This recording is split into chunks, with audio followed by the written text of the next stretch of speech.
एवं ओम मसि ओम ओम ओम पवित्राः केशवाय माधवाय सर्वेश्वराय अपितृ स्वाहा तत्पुरुषाय स्वाहा ओम नमः स्वदन्ताय सहस्राक्षाय सहस्रपदे पूर्वशे पवित्रमशे सर्व ऊर्ध्वमशे चंद्रमशे वामाय ओम ओम ओम ओम ओम बुधाय ओम पवित्रो वा पवित्राय नमः सावित्रे नमः पवित्रे नमः तत्पुरुषाय सर्वेश्वराय नमः ऊर्ध्वमशे पवित्रमशे सर्वमशे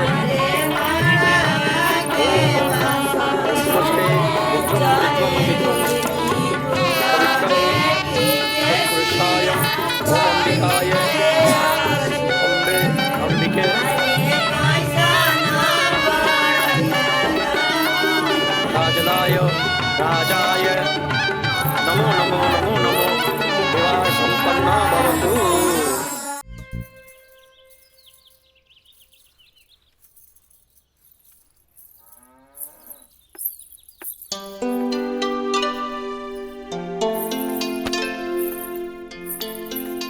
काम आई थोड़ा सा आराम नहीं के होत का? जब देखा काम का सिर्फ काम ही करबू। हमारा आराम के छोड़ ई बता हमरा से तोरा के का काम पड़ गई जे हमारा आराम के सोचे लगली। काम आई हम तो हमेशा सोचनी ना माई कॉलेज से एक हफ्ता एक्सकर्शन खातिर हमनी के हजारीबाग जाए के बा। हम डैडी से ये बात नहीं के बोल सकत, परमिशन दिला दे ना माई प्लीज। हमरा के मजौवा के समझ ले ली का? हाँ अरे हमहू ग्रेजुएट बानी। ई होली में तोरा के कौन कॉलेज लेके जाता? वो होली तो मार्च में पड़ी, अभी तो फरवरी चल रहा बा। एक हफ्ता की तो बात बा माई प्लीज माई प्लीज। अच्छा तोर बाबूजी आज ऑफिस नहीं खे गइलन, मिथिलेश के संगे बैठल बाड़े। कौनो शादी में जाए के बा, चल कोशिश करत आनी। Thank you Mai thank you. Mithilesh ऊ कहल जाला ना कि हाकिम के अगाड़ी या घोड़ा के पिछाड़ी ना रहे के चाहे हैं। मजिस्ट्रेट साहब के इकलौती बेटी के बियाह यही से हम खुद चलता नहीं तो हम न्योता तोहरे हाथे भिजवा देती। अरे रउआ चलती तो उनको भी खुशी होत। हाँ ए जी। लेकिन हाँ? ई का कहतिया? का कहतिया? अरे कॉलेज टूर पे एक हफ्ता खातिर हजारीबाग जाए चाहतिया। ये एजुकेशनल टूर आके पिकनिक एजुकेशनल टूर अच्छा बोली ना। ई तो निम्मन बात हो सर। स्टूडेंट्स के बाहरी दुनिया देखल उतने जरूरी है जितना विषय के ज्ञान। ठीक है एजुकेशनल टूर है तो मैं अलाउ करता नहीं, बाकी नो मटर गस्ती ओनली पढ़ाई। जी पापा। ये बतावा ये सब में कितना खर्चा आई? 2-3 हजार पापा। तू हमारे से 5,000 ले ला, ठीक है? थैंक यू पापा। चला हो तू हमरा के दिखावा कि वो न्योता के कागज तैयारी कर ले बांध देले बानी। चलो आए। मिथिलेश हम आवत हैं, बैठो। जी सर जी। Thank you so much Mithilesh बाबू, अगर रउआ ना बोलती तो ये हरगिज ना मानतन। अरे वो तो हम तुहार मुंह देख के साथ दे देनी। जा मजा करा। देखो छात्रों, विवाह के लिए किसी स्त्री को विवश करना, व्यभिचारित करना या उत्प्रेरित करना सेक्शन 366 के मातहत आता है। सेक्शन 376 और 375 रेप के लिए है, जिसमें सजा के प्रावधान के बारे में हम आप सबको विस्तृत बता चुके हैं। सर कृपया हमें 120(b) सेक्शन के बारे में बताएंगे। बैठो काजल, तुमने बहुत अच्छा याद दिलाया। अब तक आप लोग सेक्शन 362 और 361 के अपहरण से संबंधित प्रावधान के बारे में जाना। सेक्शन 120(b) भी 2 या 2 से अधिक व्यक्तियों के द्वारा कोई वैध या अवैध कार्य करने या करवाने को आपराधिक षड्यंत्र कहते हैं। ओह, टाइम इज ओवर। कल इसका विस्तृत ब्यौरा बताएंगे।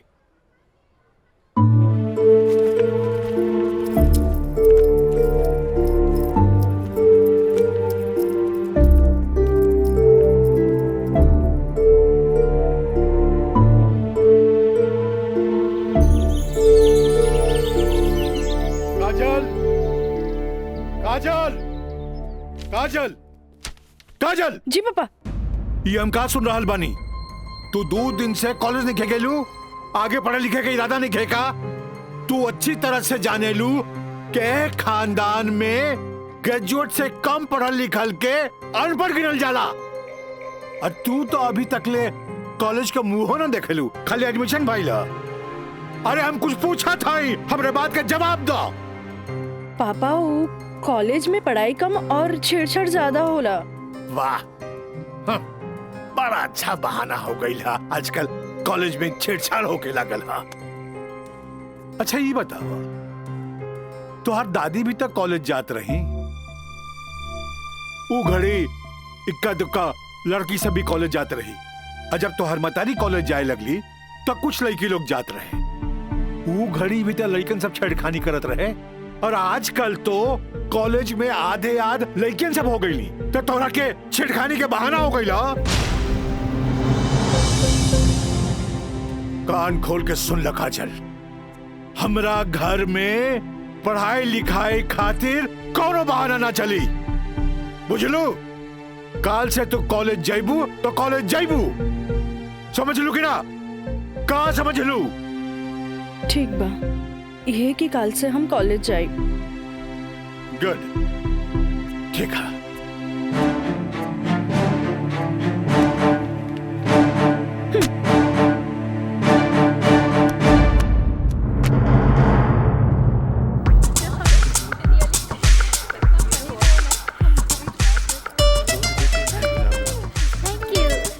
Thank you so much.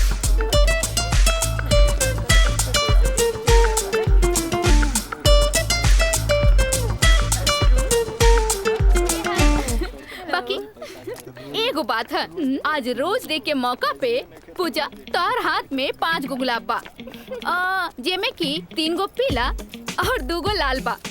एकर मतलब तोहर 3 गो दोस्त और 2 गो प्रेमी है। और हमरा देखा, हमार हाथ में तो 1 गो गुलाब है, यानी कि हमरा चाहे वाला भी 1 गो है, जेकरा हमहू चाहिए। ओ एकरा के तो देखा, एकरा हाथ में खाली 2 गो गुलाब के फूल है पीला। हाँ तो ठीक बा ना, हमरा के प्यार व्यार के चक्कर में ना रहे के। तू आपन देखा, हाथ में बंडल भर पीला गुलाब, माने कि प्यार ही प्यार बेशुमार। तोहरे के मुबारक हो। कितना प्यार के बेशुमार करत रहा तोहनी के। बाकी रोज डे के मजा तबे आई जब हमनी के प्यारी प्यारी सहेली काजल आई है। हाँ हाँ, काजल के बगैर तो तेरा रहले ना जाला। सही कहा था। अरे हाउ देखा, काजल तो होते बिया। अरे काजल, उन्हें कहा जाता रू? हमनी कखानी से तोहार यहाँ इंतजार करत रही। तोहार तबीयत तो ठीक बना? तू 2 दिन से कॉलेज ना आइलू? तबीयत की का हुई हमार? हम एकदम ठीक बानी, बस मूड ना रहे, यही से हम कॉलेज ना आई नहीं। अच्छा ई बतावा, आज रोज डे पर एकदम तोर हाथ खाली खाली काहे बा? ना कोनो दोस्त ना कोनो प्रेमी? हमरा ई सब में कोनो इंटरेस्ट नहीं है। ई गुलाब के टोकरी तोरा खातिर भेजले हूँ। ई के भेजले हो? राज बाबू बैंक साहब कहले हैं कि लाल गुलाब के टोकरी काजल के दे आवो। देख लू तोहनी के, आज हमारी प्यारी काजल पर कितना सारा प्यार बरसल वो राज बाबू से। लेकिन हम एक बात कही काजल, ई गुलाब के जैसन मुस्कुराइया, बाकी गुलाब के जैसन बनिया मत, काहे कि ई गुलाब की खुशबू एकर फितरत है, तो मुरझाए लेकर किस्मत होला। तू ठीक कहलू प्रिया, ई राज के बच्चा के तो देखे के पड़ी। अरे देखे के पड़ी। ए भाई, मैच एकदम नजदीक आ गइल बा। बुझात नहीं खे कि हमनी के जीत पावल जाई, समझला? हे, हार के बात करे के बता जो अपना ससुर के घरे। ससुर के नाती पहले ही हार के बात करता। ये देखा तारे, विक्ट्री है विक्ट्री, विक्ट्री हमनी का हो। अरे पिंटू, एकरा के बता कि हमनी जीतब की हारब? जब तक हमनी के टीम में राज बा, हमनी के केहू ना हरा सकेला। केहू ना हरा सकेला।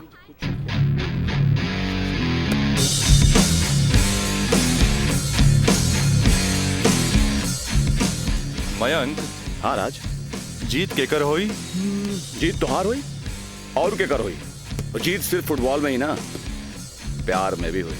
यही से एक टुकड़ा गुलाब का फूल भिजवा देनी है। लेकिन यार, गुलाब बहुत महंगा हो गया। अरे 500 रुपया हमारे पॉकेट से लग गई। समझ गई नहीं तोर नौटंकी। ई ले 1000। पीछे से आवत बिया तोहर प्यार और हम चन्नी बाजार। हेलो काजल। हाय, एक सेकंड। चलो लोगिन फैन, मैदाने में अब देखल जाई। हाँ हाँ चला चला।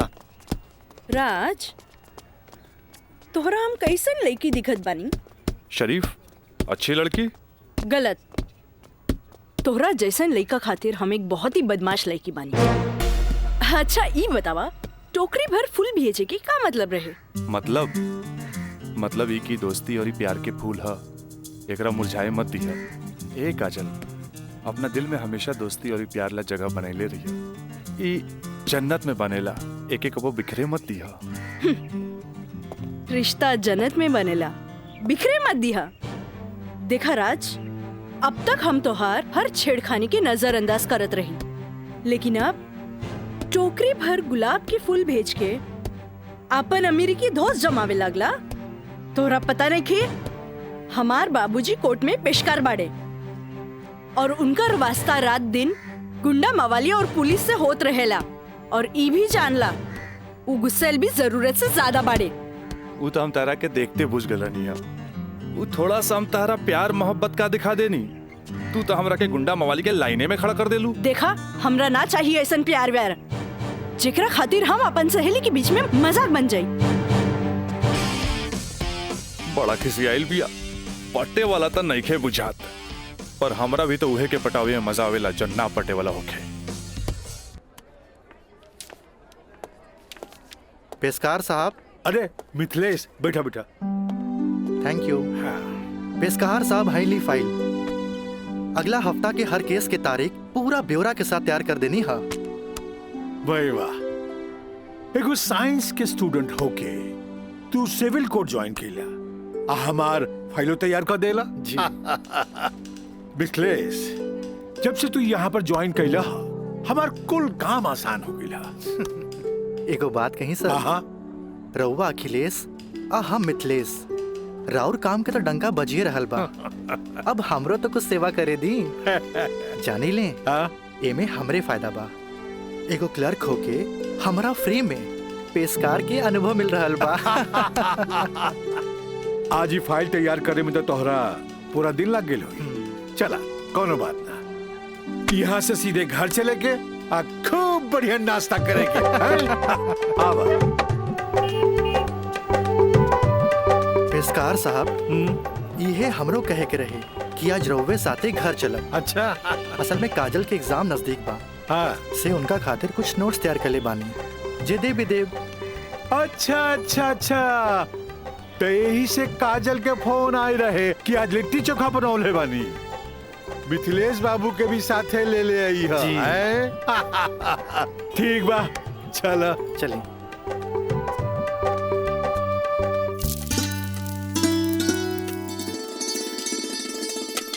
काजल। हाँ माई। बेटा तनी है बैगनवा देख तो।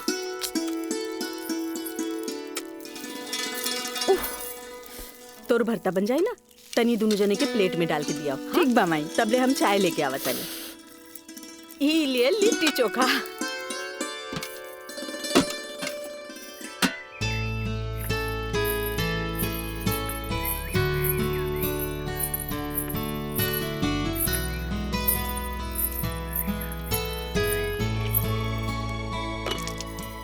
का काजल, कैसन बारू? हम ठीक बानी। नोट्स लेनी की ना? अरे कैसे ना लेती, तहरा हाथ के पंजाबियन के भी फेल करे वाला बैंगन भरता जे खाए के रहे। ठीक कहला मिथिलेश, अपने काजल के हाथ के बनावल भरता के कारण ही सगरो रिश्तेदार के आवन जावन लागल रहेला। जी। वरना ये मोबाइल तो रिश्ता नाता के अलगे ही कर देला सर। जी बिल्कुल सही कहनी। काजल, हाई ला अपन नोट्स। हमार अंदाजा है कम से कम इमे से 2-3 सवाल तो जरूर आई। अरे खा भी मिथिलेश, लिट्टी ठंडा हो जात बा। अब ऐसे भी 2 दिन तक लेते ही नोट्स के हाथ लगाए वाला नहीं की, काहे कि 2 दिन के बाद फ्रेंडशिप डे जो आ रहल बा। हाँ। रउआ का समझा फ्रेंडशिप डे? दे 300 रुपया। 300 रुपया? अरे काजल के फ्रेंडशिप बैंड खरीदे के बा। है और चढ़ाओ अपना बेटी के माथा पर है फ्रेंडशिप डे। काहे ना कोनो बड़ी सेठ से बियाह कर ले लो। अरे करम में तो पेशकार लिखल रहे तका करती है? काम आई। हमार बाबूजी की कम समझे लो, मजिस्ट्रेट तो आइला जाइला, बाकी हमार बाबूजी की तो सारा जिला जवार जानेला। का मितलेश बाबू? हाँ हाँ बिल्कुल ठीक कह लू। ये दोस्ती हम नहीं तोड़ेंगे तोड़ेंगे दम मगर तेरा साथ ना छोड़ेंगे।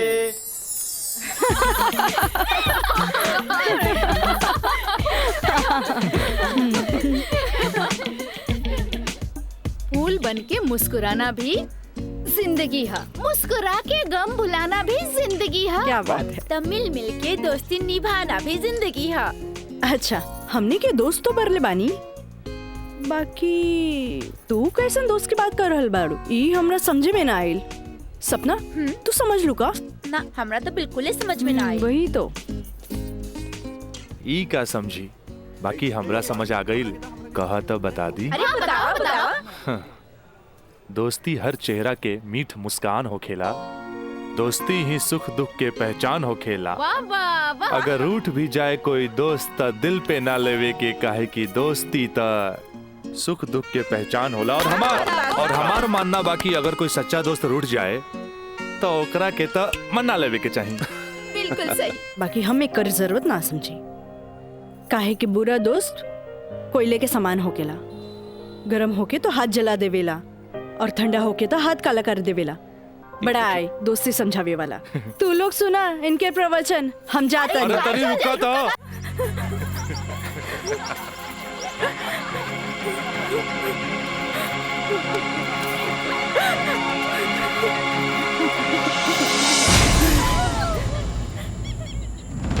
ये काजल तोरा परेशान होके के जरूरत नहीं खे। खबर भेजवैनी हा राज आपते हुई। May I coming sir? Yes come in. का बात बस सर, आप उनके बोले नहीं हो? हाँ ई का सुनतानी हम हो, तोरा जैसे स्टूडेंट के वजह से ही कॉलेज के बदनामी हो जाला। को एजुकेशन के मतलब ही ना हा कि कॉलेज में कोई लड़का लड़की के छेड़खानी करे। लेकिन सर हम कुछ ना सुनने के चाहता नहीं। अब कोई ना कोई स्ट्रिक्ट डिसीजन हमरा लेवे के पड़ी। ठीक बा काजल, तू जा सकेलू। जी सर, थैंक यू। लेकिन सर हम ऐसा क्या कर देनी है कि काजल आपके लगे हमारी शिकायत लेके आ गई है? शुक्र मनावा कि वो हमारा पास आ गईली। अगर पुलिस के पास जईती त सीधे अरेस्ट हो जाता। बुझला, आजकल ऐसन कानून आ गइल बा कि एकरा में बेलो ना मिलेला, सीधे जेल होखेला। बाकी सर वहाँ और भी तो लड़का लेके रहले। हाँ अरे ये तो हम कहे के चाहत नहीं तोहरा, और भी लड़की रहे, यह लड़की के छेड़े के का जरूरत रहे? वो पेशकार के बेटी के मामला बढ़ जाइत त का होइत? तोहर बाबूजी के हम काम मुंह दिखैती। आइंदा ख्याल रखी है, तू जा सकेला। ठीक बा सर, थैंक यू। मयंक भाई बहुत टाइम लगिल प्रिंसिपल के यहाँ। अरे तो आबते हो ना। का बात भइल? बड़ा टाइम लागत है। कहत रहले हाँ, ऐसन के काहे पटावेला जौन शिकायत लेके आवे, ऐसन के पटावा जौन शिकायत ना करे। तो प्रिंसिपल साहब गलत का कहत बड़ा? पता ना काजल में का देख ले बड़ा कि वही के पीछे भागा जात बड़ा। तोहनी के ना बुझाई, हमरा ओकरे पटावे में मजा आवेला जौना के पटावल मुश्किल बा।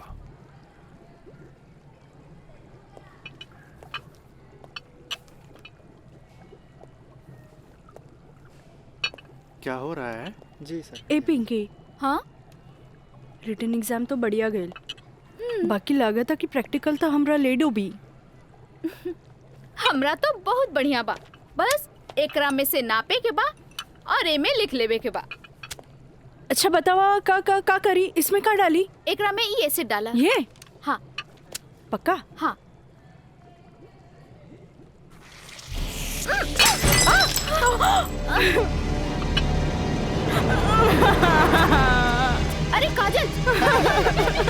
काजल, where are you going? What happened?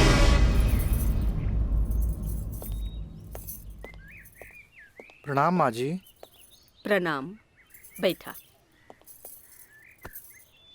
अकेले पेशकार साहब कहाँ रह गइलन? उहे बतावे के बा जे आज उनका कचहरी में देर होखी। अच्छा अच्छा।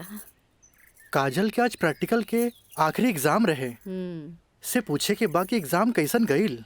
अब देखा बहले तो ऐली ना, कैसन जाए का जाए कुछ समझ में नहीं आवत। अभी औते हुई ई देखा। अरे का है? अरे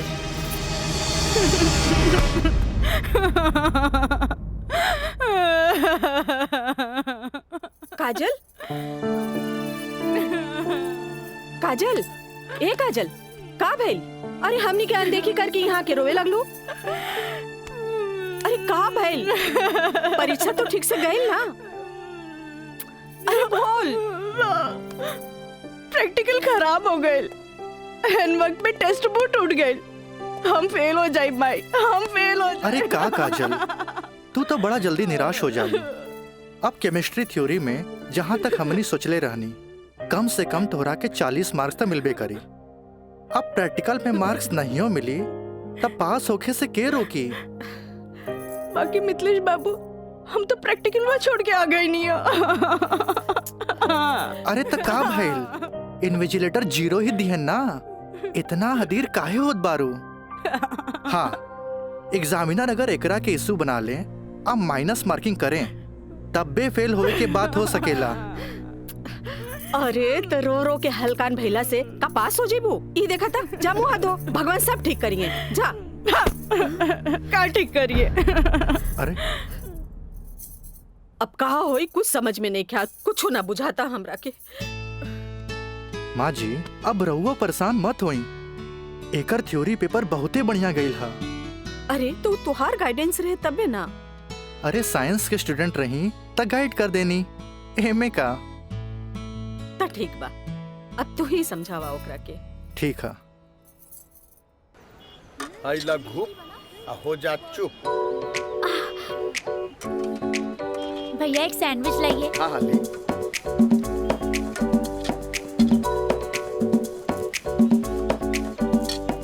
मुझे भी तो दो, और तीखा बा। भैया जल्दी से दो ना, मुझे भी। लेकिन छोला थोड़ा ठंडा हो गया है ना? अच्छा बा, ठीक बा।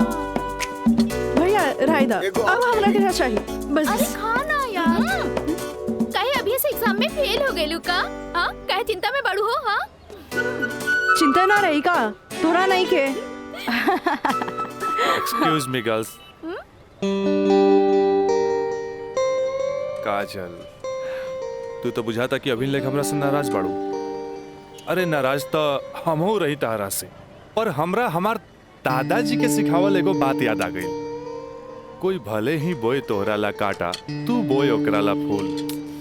देखा काजल, तू तो प्रिंसिपल साहब से जाके हमार शिकायत कर देलू, पर हमरा हमार दादाजी के सिखावल उ बात याद आ गई। भाई तो उनकर पोते नू, हम जकरा चाही लेनू ओकर पूरा ख्याल रखी ले, है ना? देखा है ने, और ये बात के पता तोरा बड़ा जल्दी लग जाई, बुझाइल? गर्ल्स, आप लोग के रिजल्ट आ चुकल बा। अच्छा। और ये क्लासरूम में आप लोग का रिपोर्ट कार्ड बट रहल बा। जाई? जल्दी चला। अरे जल्दी चला, चल। ए काजल, कांग्रेचुलेशन, आपके केमिस्ट्री के प्रैक्टिकल में 20 में 20 मार्क्स मिलल हा। Mister Raj, for your kind information, हम केमिस्ट्री प्रैक्टिकल एग्जाम ही छोड़ देनी है। ऐसे अपन कांग्रेचुलेशन अपने पास रखी। हाँ। Roll number 31। यस सर।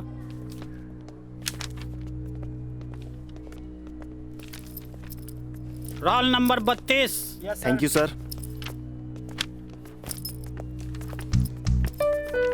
Roll number 33।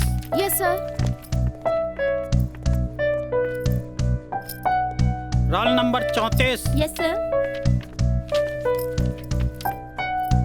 Roll number 35।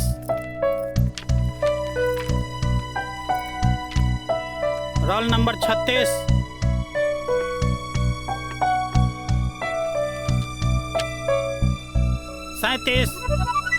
Roll number 38।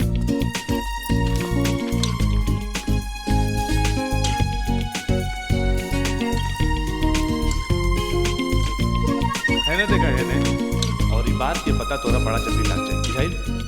ए पिंकी पूजा, हाँ का ई देख ना, हमरा के सच में केमिस्ट्री प्रैक्टिकल में 20 में से 20 मिलल। ई जरूर राज के कारनामा है, काहे कि ये इन्विजिलेटर शर्मा जी ओकर बंगले पे तो ठहरल रहलन। ओह हाय मैं मर जावा। अगर तोहरा जगह पे हम रहती ना तो राजा के तो रानी बन जाती। जा बन जा। तारा के देख के ना एगो बात याद आ गई। इया कहे धिया धिया, धिया कहे चिया चिया। एक हुआ जौन तहरा पे जान छिड़केला और एगो तू हा जौन एकरा के ठेंगा दिखावतिया। अच्छा चला चला, हम तो परीक्षा में पास हो गए नी, ये हमरा खातिर बहुत बड़ा बात बा। पापा देखिए तो बहुत खुश हो जाइए। हाँ चला चला चला।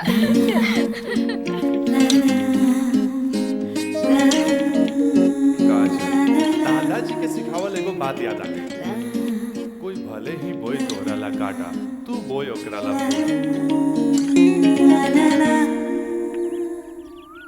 ई ले। अरे भाई अपोजिट टीम आ गई बा, हमनी के का होई? अरे आ गेल त का भइल हो? अभी तो टाइम बानू मैच में। टाइम बा त का एहिजे बैठ के टाइम पास करबा? ए जब हमनी के मैदान में जाएम नु तो देख के थर्रा जाइलो, ठीक बा? अब चलो जौन होई तो मैदान में देखल जाई, उहे देखल जाई। चलो राज भाई बॉल दे। तोहनी के इतना हड़बड़ी बना तब बड़ा सन हम आवाता नहीं। चलो लोग चलो आवा।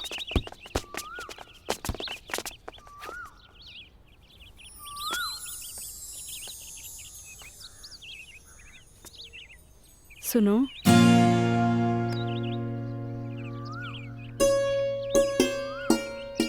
सॉरी राज, हम तोहरा के गलत समझने, लेकिन तू तो सच में दिल के राजा बाड़ा। और तू ये राजा के दिल के रानी। ए काजल, हम तारा के बहुत चाहेनी। Thanks for chemistry practical marks. WhatsApp number मिली का? व्हाट्सएप? हाँ ठीक बा, ले ली। 8291 71 7752। 8291717752।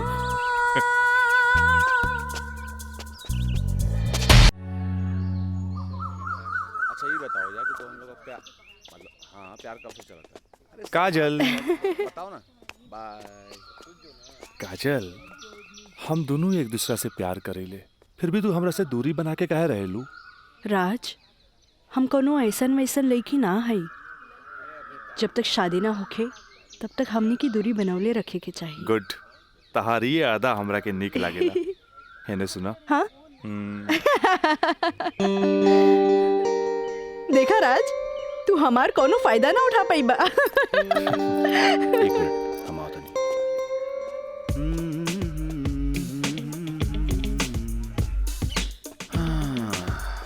राज यार एगो बात बताई। काजल अब यार हमरा के भी अच्छा लगे यार। हम एगो बात बताई। तू हंसुआ के बिया में खुरपी नियन गीत मत गो। वो तोर भाभी लागी। का लागी? भाभी। चल।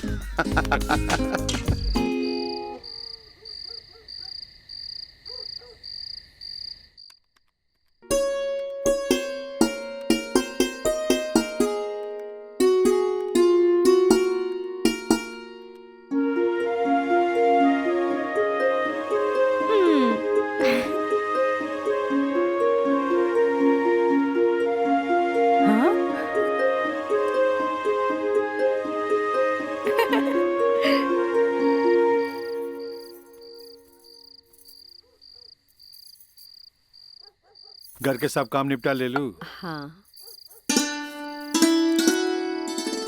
ब्लड प्रेशर के ई लोसर एज खात खात रउआ के सालन बीत गए। अरे एक बेर डॉक्टर से पूछ लेती, कहीं गोलियां तो ना चेंज करे के बा। एकर साइड इफेक्ट भी होला। एक बेर हमार बाबूजी के पैर ऐसे ही सूज गए रहे, जब गोली चेंज भइल तो एकदम ही ठीक हो गई। तू हमार कितना ख्याल रखेलू। अच्छा ये बतावा, तू अपन थायराइड के गोली खा लू कि ना? अरे कहाँ खाइला, 3 दिन से तो वो खत्म हो गई बा। का गोली खत्म हो गई? तू हमरा का बतैलू ना कि गोली खत्म हो गई। अरे तू मरबू, तू एक दिन जरूर मरबू। फिर हमरा से ये ना कहिया कि हमार ख्याल ना रख ले। अरे जब मरिए जाए तो कहा बोला। तू का चाहेलू, हम जिए थे जी मर जाएं? हैं? तहैला आज के बाद हम हो दवाई ना खाई। राउर पारा चढ़ गई, हाँ? तलवा के लहर माथा पर चढ़ गई। अरे तलवा के लहर माथा पर ना चढ़ी तो क्या हुई? तू दवाई ना खाइबू तब बिस्तर पकड़बू, फिर घर के चूल्हा चौका घर बाहर के देखी। अरे हमरा तक कचहरी के काम से फुर्सते ना मिलेला, फिर बैठ के तुम्हारी सेवा के करी। अरे के करे कहा था सेवा? मत करब, मरे दे, मत ले बापन कचहरी से छुट्टी। तू तो यही चाहता रू कि समाज हमरा के रनवा बन के फिरत देखत रहे। हे भगवान माफ करी हमरा के। अरे तू हमरा के माफ करा। जाई। अब हमरा कोनो जुगाड़ करे के पड़ी। काजल। हाँ काजलवे के माथा चाटी। काजल, काजल जी का करता रू?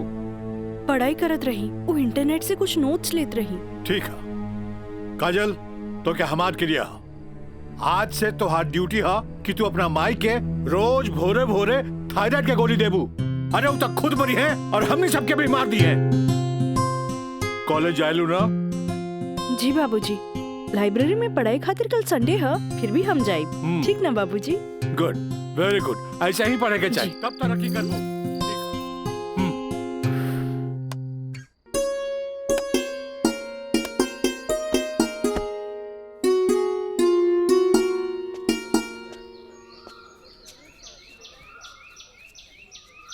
काजल। Thank you. काजल, हम दोनों एक दूसरा के बहुत चाहिए, पर जब हम हमरा फ्यूचर के बारे में सोचिले तो हम देखिले कि हमार बाप के पास बहुत दौलत बा। उनकर दौलत के संभालत संभालत हमार जिंदगी गुजर जाई। हमरा ये आम आदमी नियन नौकरी चाकरी करे के फुर्सते ना मिली। अब बस तू हमरा जिंदगी में हमार जीवन साथी बन के आ जा तो हमारी जिंदगी एकदम मजे में गुजर जाई। ए काजल, तू काहे ना अपना बाबूजी से हमरा बारे में बात करेलू? बाबूजी से? ना बाबा ना, हम ना बोल सकेनी। हमार बाबूजी बहुत गुस्सेल बाड़न। वाह भाई वाह, इकलौता बेटी भइला के बाद भी तू अपना बाबूजी से बात न करबू काहे कि बहुत गुस्सेल बाड़े। और इकलौता बेटा भइला के बाद भी हम अपना बाबूजी से बात ना करब काहे कि बहुत पैसा वाला बाड़े। ऐसा में तो हमनी के सपना धरल के धरल रह जाई। काजल, काहे ना हमनी के भाग के शादी कर ले जाओ? बिना बतैले भाग के शादी कैसे कर सकेनी? हाँ काजल, हफ्ता भर के तो बात रही, हमनी के भाग के कहीं भी शादी कर लेल जाए और ओकरा बाद अपना अपना बाबूजी के बता देहल जाई। सोचत का बाड़ू तारा से ऊंच कूल और धनाट घर के हई, जब तू अपना बाबूजी के बतैबू नु तो ना कर पाई है। और हमहू जब हमरा बाप के बताएब कि हम भाग के शादी कर ले बानी तो नाहियो चाहते हुए भी तहरा के अपना बहू के रूप में अपना ली है। ए काजल, हम तहरा बिना एक पल भी ना जी सकीले। ठीक बा, हम कोशिश करो। इनु भइल बात। अब छोड़ा हम, बाय।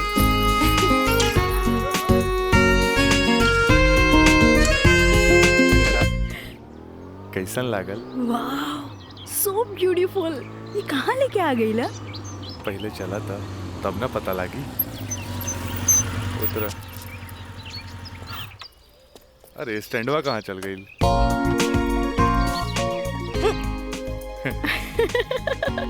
बड़ा धांसू सजीले बा। हाँ। चला। चली। हाँ तो दा। कहाँ जाए के है? इधर। हाँ इधर। जगह तो बड़ा झकास बा। का यार राज, कब से हम तुम्हारे इंतजार करत बनी, इतना लेट कर दे तू? मयंक, राज, मयंक यहाँ? हाँ, एकरा पहले भेज देनी। इस सारा जे तामझाम बा, इस सब के अरेंजमेंट के करी। यार तो हम लोग का शादी खातिर एक विद्वान पंडित से बात कर ले बानी, और देखा तो के आराम खातिर यहाँ सारा साधन सुविधा मौजूद बा। और हाँ, खातिर स्वीट रूम भी बुक कर बानी। और देखो अब हम निकलता नहीं कहे कि हमारा के मंदिर जाके बा और मंदिर जाके पूरा शादी का सामग्री लेके आके बा। बाप रे, इतना सब तैयारी। अरे शादी की करबा, हमार दोस्त राज का शादी बा। गलत बात। शादी होता हमार सपना के शहजादी काजल के राज के साथ। अच्छा देखा यार, जोन तो पैसा दिला ना सब पैसा खत्म हो गए कुल ताम झाम में। ऐसा करा कि हमरा के तू 25,000 रुपया और देता, काहे कि बहुत सारा काम बाकी बा अभी। पैसा के कौन बात भाई, ई ले। अगर बाबूजी अगर ये शादी करे थे नु तो लाख के खर्चा लाखों में चल जाई। दोस्त महिम रिश्तेदार पूरा शहर के बुलाई थे। और वैसे भी तो बाबूजी जब रिसेप्शन पार्टी दी है तो जाई खर्चा बढ़ी। अच्छा हम निकल रहे हैं, बहुत सारा काम बाकी बा। ठीक बा, तू लोग आराम कर। चलो बाय बाय बाय।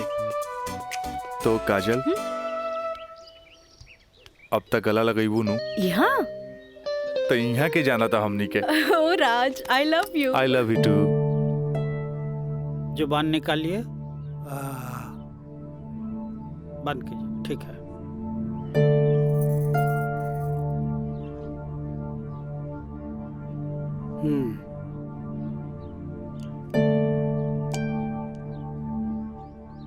सांस लीजिए और जोर से।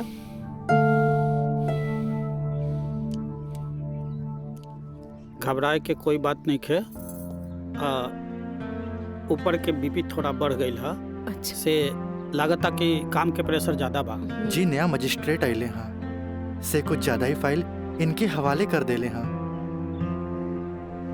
ठीक है, ठीक हो जाई। अभी आंख लगल बा, सोए दिन का के। और हाँ, पानी पियावल करी, काहे कि पानी पियला से पेशाब यानी यूरिन पास हुई तो रिलैक्स हुई है। जी जी बाकी दवा वही चली। जी डॉक्टर साहब। जी डॉक्टर साहब, हाईली अपन फीस। ई का करतानी, जे आदमी पेशकारी में हमरा से कहियो फीस ना ले ले, उनका से हम फीस ली रह दी। डॉक्टर साहब थैंक यू, थैंक यू। प्रणाम डॉक्टर साहब।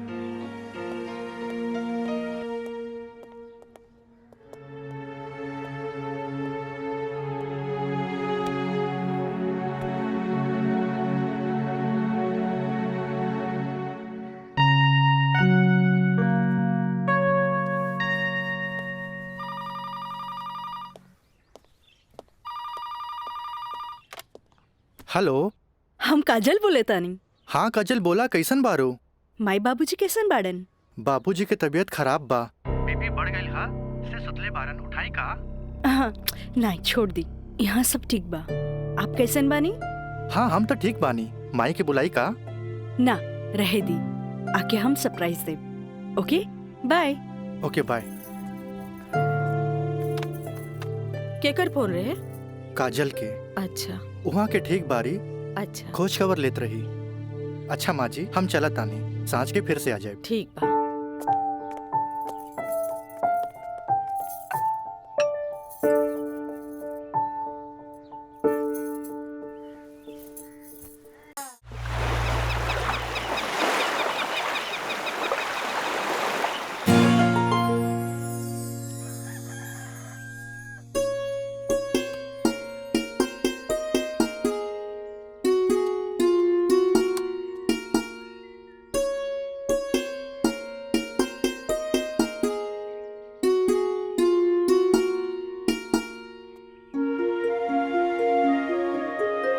काजल, काजल।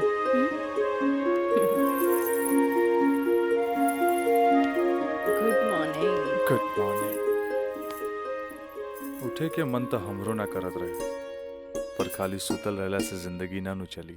चाय ले लो। गर्मा गर्म चाय। मयंक अपने हाथ से बनेले बन।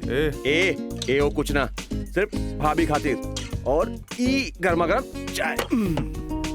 काजल, इस शादी ब्याह में कुछ ज्यादा खर्चा हो गई।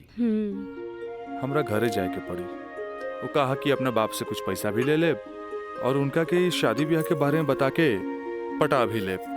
आखिर तेहरा के ले जाके उनका आशीर्वाद भी तो दिलावे के बा। लेकिन तबले हम कहाँ रहब? अरे यहाँ रहबू, तहारी देवर बानू मयंक।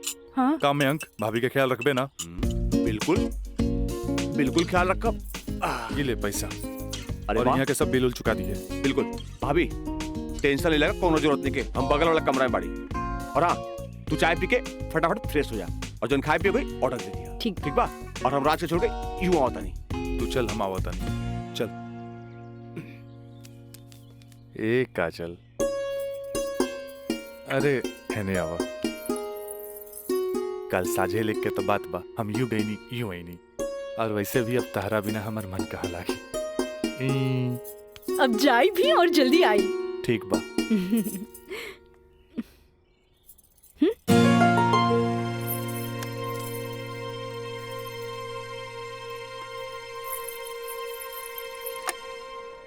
हेलो।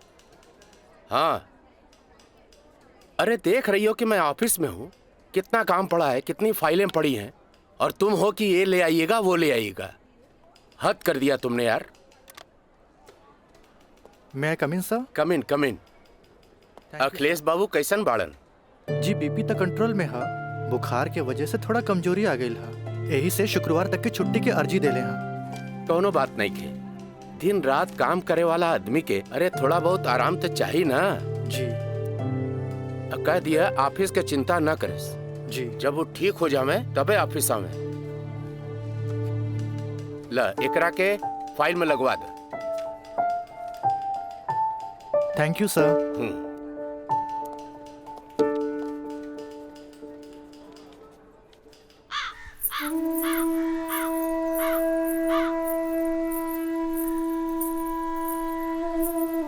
अरे भाभी, आइए बेटी।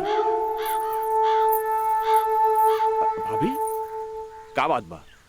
बड़ा परेशान लागत बानी। हम राज के फोन लगा लगा के थक गए नहीं। कभी डेड टोन मिले था तो कभी आउट ऑफ कवरेज एरिया। तोरा पास उनकर कोनो लैंडलाइन नंबर बा?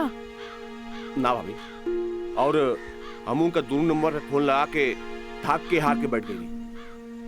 हैरानी की बात तो ये बाकी कि गईला के बाद ना कोनो खबर, ना कोनो कॉल, ना कोनो मैसेज। भाभी तू टेंशन मत ले, हम अपने को दोस्त के भेजले बानी, और जैसे ही खबर मिला था सबसे पहले हम तोरा के बताई।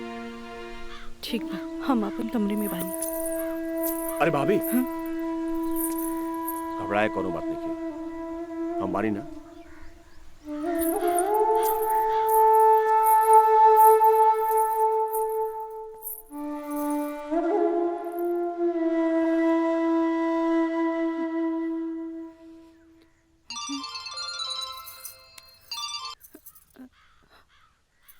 काजल, ट्रिप कैसन जा रहल बा? ट्रिप ठीक बा। का बात बा? तोहार आवाज में खनक नहीं खे? नहीं, ऐसा कोनो बात नहीं खे। हमार मतलब सब ठीक बा।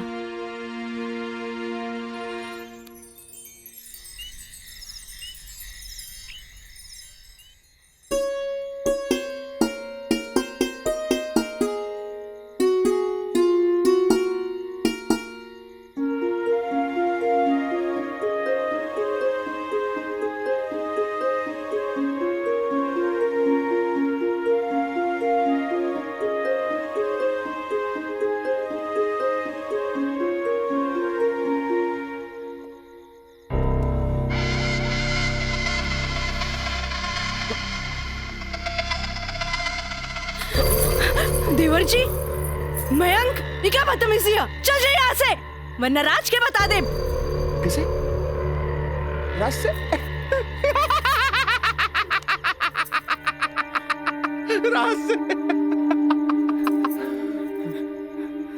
वो भाग गए? हाँ? आवेला नहीं के? हाँ? तोरा क्या पता? हाँ? ये भी कुछ हो रहा बना? सब ओकरे प्लान के तहत हो रहा बा। वो तो तोरा के भोग के और भौरा जैसन चूस के भाग गए। काजल, पता बा, जब तो के पहला बार देख ली तू पहली नजर में हमके पसंद आ गई। और हम तो के दिल से चाहे लग रही। काजल, आज दिल से चाहे लग रही। तुझे कहा तारा कौन सच बा? सच ना, 16 आना सच बा। ये बात हम तो सब बहुत पहले बता देती, लेकिन क्या करी, ये मेरी और मेरी हमार मुंह बन के तरस। देखा, तू गरीब, हम गरीब, हम तो क्या अपने काजल? हाँ, हमसे ब्याह कर ला, हम तो क्या अपने, हम तो क्या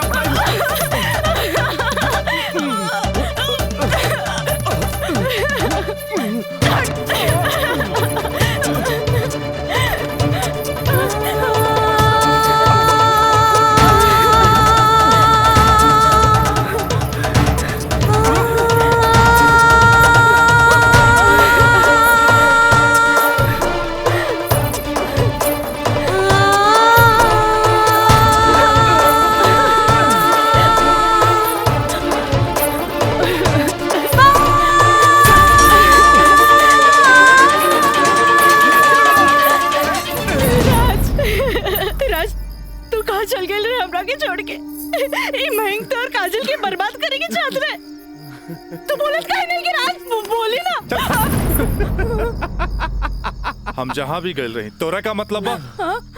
और ये मयंक वैसे भी तोरा सारा के सारा सच्चाई बता देले होई। ये हमार बदला है काजल, बदला। प्रिंसिपल से शिकायत करके ते हमरा के पुलिस और कानून के धमकी त दिला देले रहलिस, पर अब ब्याहता बन के सुहागरात बनेले बाड़ी। एकरा के छेड़खानी और रेप के नाम द नानू दे सकेली। भाभी, भाभी देख ले लो, हम कितना गला फाड़ फाड़ के चिल्लाता ली, गला फाड़ फाड़ के चिल्लाता रही। भाभी हमसे ब्याह कर ला, हम तो जिंदगी भर साथ निभाए, लेकिन ना तोहार तो खोपड़िया में औते ना रहल। देख ला, ठीक है, तो कहा ताई। हाँ? ए काजल, तू मयंक से ब्याह कर ले, ऐसे भी एकरा हमार जूठन खाए की आदत बा। तू अब बस हमारे को जूठन बारू, जूठन जूठन।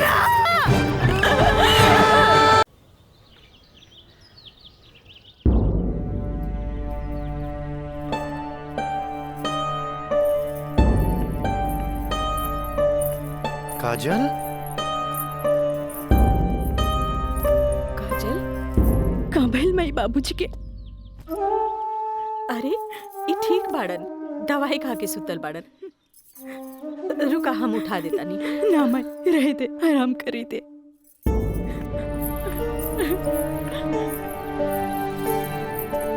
काजल, का भइल सर? सर का भइल?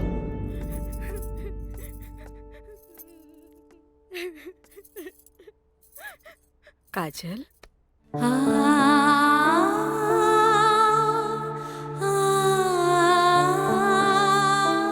अरे इतना रोवे के कोनो जरूरत नहीं खेबी।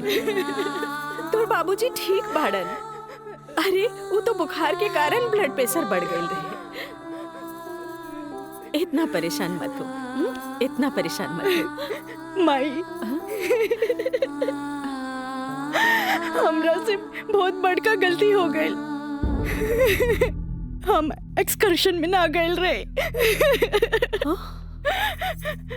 बल्कि हम अपन बॉयफ्रेंड के साथ गए रही,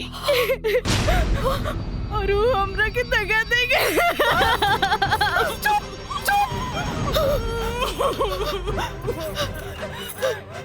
सच सच बता, सच सच बता, का भाई तू ठीक तो बाड़ी ना? तू ठीक तो बाड़ी ना? हम ठीक तो ना बानी माई। माई, तू हमरा के एक वचन दे कि तू हमरा से दोबारा कुछ ना पूछबे। जो भाई बहुत गलत भाई, बाकी हम अपने आप के ठीक कर ले माई, अपने आप।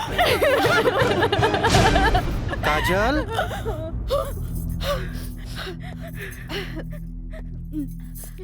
काजल, बाबूजी तोरा के बुलावत आ रहे। चल,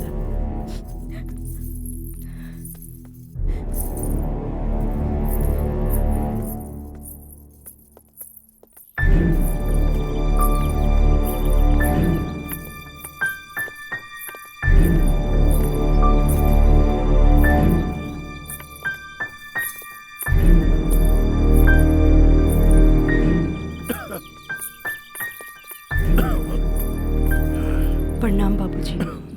अब तबीयत कैसन बा? आ गइलू बेटा? ठीक है बा। तू बतावा तो ट्रिप कैसन रहा और अब आगे पढ़े के का प्लान बा बेटा?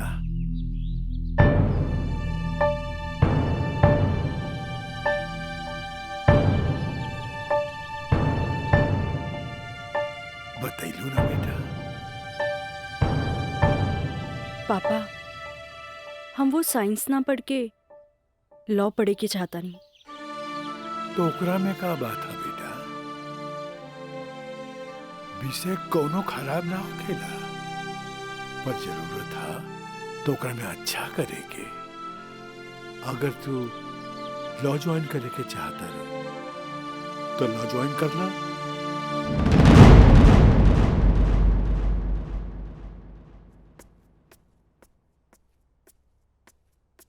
का काजल बेटिया तबीयत ठीक बानू? क्लास कब के खत्म हो गई? तू बैठल वारू बंद करे के रहे। हाँ काका, रूम लॉक कर दी। हम तो बस ऐसे ही बैठ गए रही। अच्छा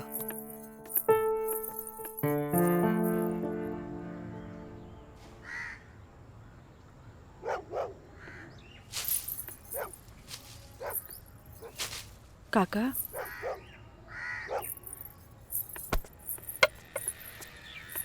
अरे बिटिया तू फिर आ गेलू? अरे हम कई साल से देख रहल बानी कि हर 3-4 महीना पर तू आ जालू। पर बिटिया राजा तोहरा से नइखे मिले चाहता। वो बड़ लोग हवन, उनकर जिंदगी में तारा जैसी लड़की की कीमत चाय के कुर्बा के बराबर हा, जे पी के फेंक देवलन। काका तोहरा का लागता कि हमें को फेकल कुर्बा है? नहीं बिटिया नहीं, ऐसी बात नहीं की। जे हम देखिला से बताइनी बिटिया, हम उनकर घर के नमक खैले बानी। फिर भी जब जब तू आयलू हम उनका बताइनी, पर राजा बाबू है कि एक कान से सुने ना और चल जालन। पर बिटिया हम वहां के नौकर हैं, फिर भी अगर हम तहरा काम आ जाई ना तो हम अपना एक बहुत खुश नसीब समझब। काहे कि तू जब जब आवे लुनू हमारा देखल नहीं जाला बिटिया। काका अब की बार उनसे कह दिया कि काजल आखिरी बार आयल रहे, एगो घड़ा रहे जेकर पानी ऊपर तक भर गई।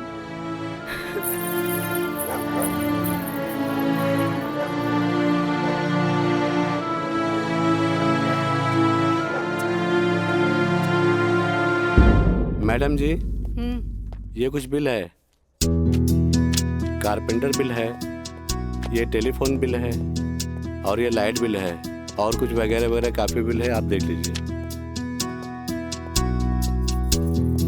माँ ये मैनेजर साहब तारा के महीना भर के बिल और खर्चा के हिसाब दे देले। अब तू उठबू, उठ के जईबू, अलमीरा खोलबू, चेक निकलबू, फेन आके बैठबू, तब साइन करबू। हमरा माई के कितना काम करे के पड़ी। यही ला हम सोचने की काहे ना चेकबुक वाले के हम ही आ जाई। नीमन कैला।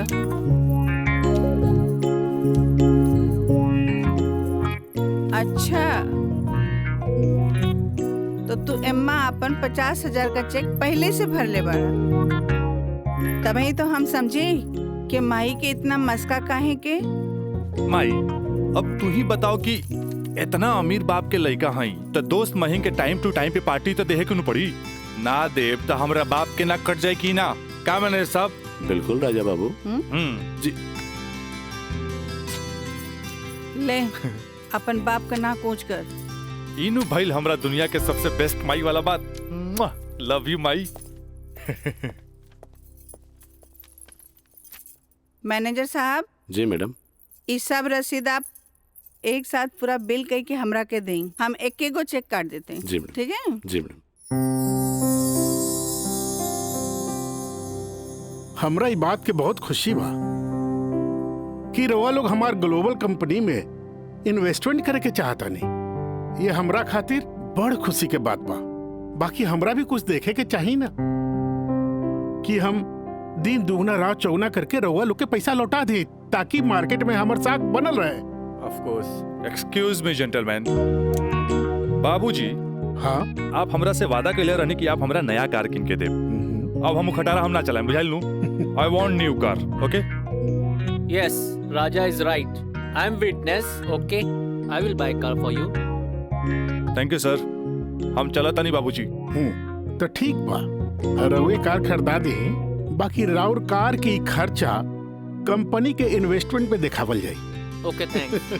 जेपी साहब, आपका बेटा तो हीरो लगता है। आखिर बेटा के करा हमरे नु, अरे यही तो उम्र में ऐश करे के।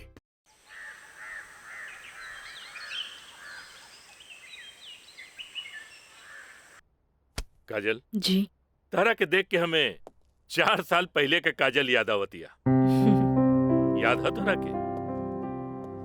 मिथिलेश के साथ डरत डरत तू हमरे चेम्बर में आ ललू लॉ कॉलेज में एडमिशन खातिर हैं? ई कानून के पढ़ाई कैसे एगो लड़की के बहादुर और समझदार बना देवेला।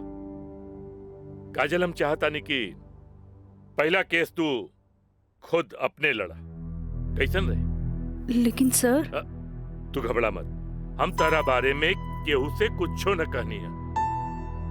देखा, ये वकील लोग अपने क्लाइंट का सिक्रेसी अपने साथे चिता में ले जालन। बैठा। हाँ, तो केस ये है कि मुवक्किल एक गरीब लड़की है जेकरा के शादी का झांसा दे के पहले भोगल गए और बाद में जूठन की तरफ फेंक दी। वो दहेज के केस न कर सकत रहे काहे कि वो गरीब रहे। वो रेप के केस न कर सकत रहे काहे कि वो अपने घर वालन के मुंह पर कालिक न पोते के चाहते। वो प्रताड़ना का केस भी न कर सकत रहे काहे कि वो घर में कबो रहली नहीं। अब वही मुवक्किल का केस तोहके लगे। अब वही गरीब लड़की का केस एक पढ़ल लिखल समझदार वकील के लड़ेगी। काजल, हमरे नजर में तू एक मर्द लड़की बाड़ू। हमें फख्र बा कि तू हमारे असिस्टेंट बाड़ू। आई एम प्राउड ऑफ यू बेटा। जी सर, थैंक यू।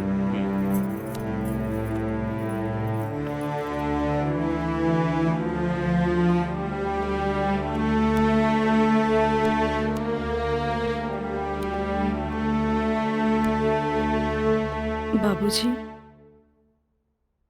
लड़की हर मोड़ पे डरत रहेली। अकेले होके तो सुनसान से डर, भीड़ में होके तो लोगन के डर, जब हवा उड़े तो दुपट्टा उड़े के डर, केहू घुरे तो ओकरा आग के डर, बचपन में माई बाप के डर, बड़ होके तो भाई से डर। सिर्फ डरत रहेली, तब तक डरत रहेली जब तक ओकरा जीवन साथी न मिल जाए। और हमार जीवन साथी तो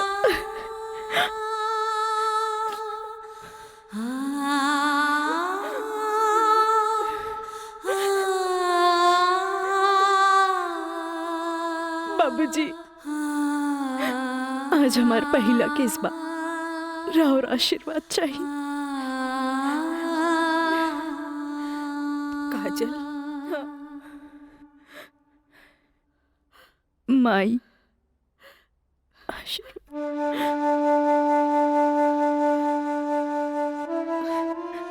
तोरा के वचन तो हम दे चुकल बानी, कुछ ना पूछेगे।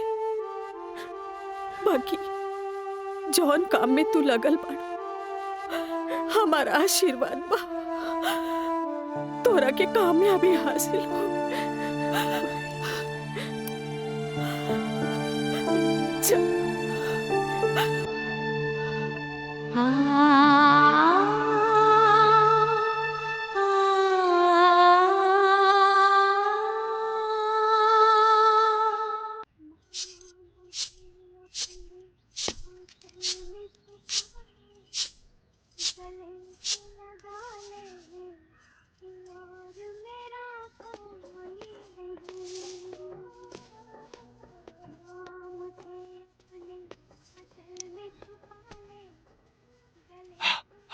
माई, हमरा के 7,000 रुपया चाहिए।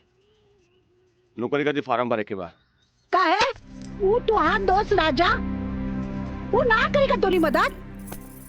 भाई अब हमारा के केहू को मदद की जरूरत नहीं है। खुद नौकरी करे के बा, कमाए के बा, कुछ बने के बा।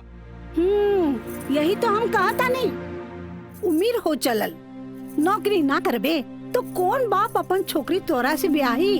हमरा का, हमार जिंदगी के का, आज है कल ना रहे, फिर बहुत हो गया भाई, चल पैसा दे। दे पैसा, तोरा से मुंह लगाए बेकार है। पैसा पैसा पैसा। हाँ हाँ दे। देता नहीं।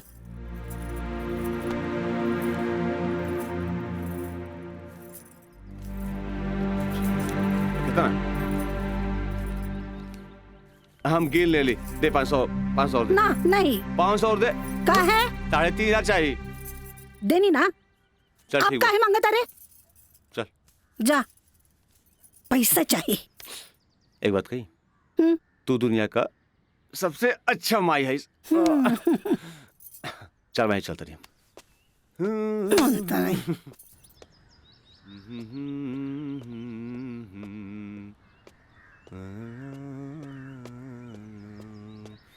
मयंक, काजल, तू इतना दिन बाद यहाँ? हमरा तोरा से कुछ बात करे के बा। चलो घर बैठा। यहाँ ना, चलो कॉफी डे में बैठल जाए। Coffee day? अरे सोचा मत, हम पियाई कॉफी तोरा। चलो ठीक। चलो।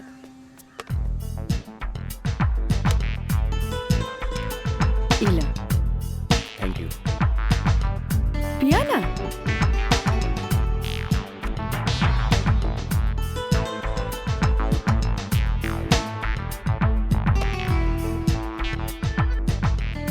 काजल, आज तोरा के यहाँ देख के बहुत अच्छा लगा था। और एक बार बताई, पिछले 4 साल में कौनो ऐसा दिन ना गुजरल, कौनो ऐसा पल ना गुजरल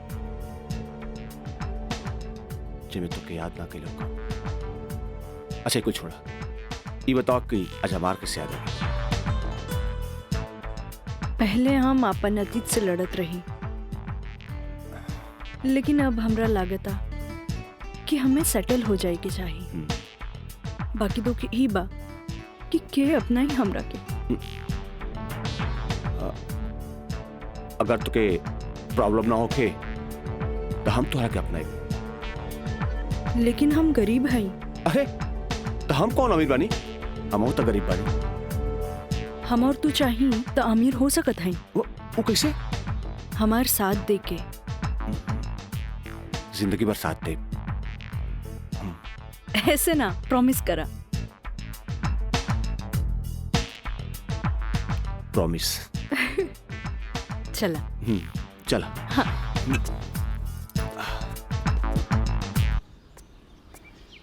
मितलेश जी, कोनो देर तो ना भइल? अरे ना बाबा, पहले ई बतावा भइल का? मयंक से साथ देवे की वादा ले लेनी है। अब तू अपन मिशन में कामयाब जरूर हो जाएगी। आगे देखी, लेट्स गो। सुनी, एगो बात कही, सब कुछ जलना के बाद भी आप हमें हेल्प करत हैं, ऐसे हम कबो ना भूल सके।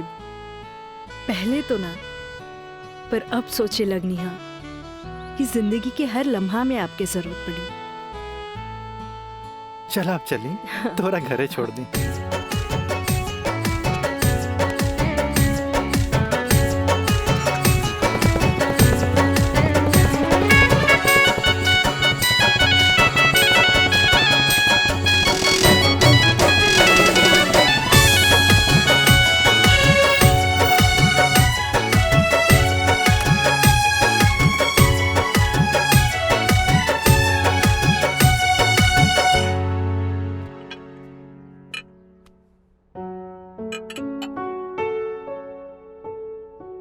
सुनी, एगो बात कही, सब कुछ जलना के बाद भी आप हमें हेल्प करत हैं, ऐसे हम कबो ना भूल सके।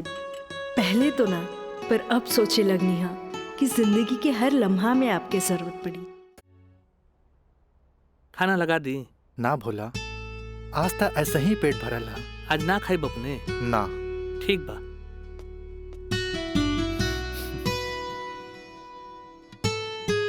मैं पंडित देवी दत्त शर्मा। का कहनी है? देवी दत्त शर्मा।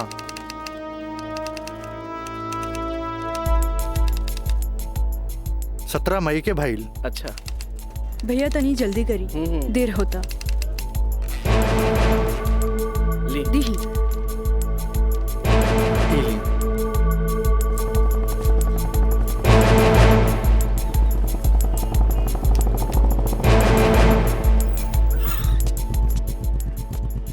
आ गए नहीं टाइप करा के? जी। लाइन लाइन दस्तखत हम कर दी। एली।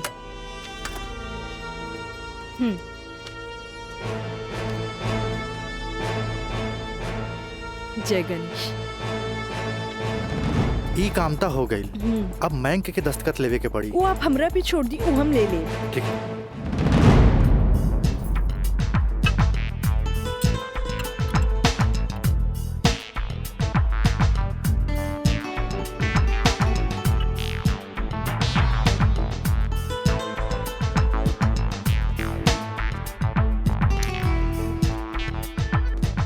हेलो। हाय।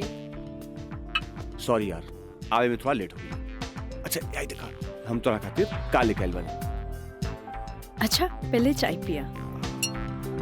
इला।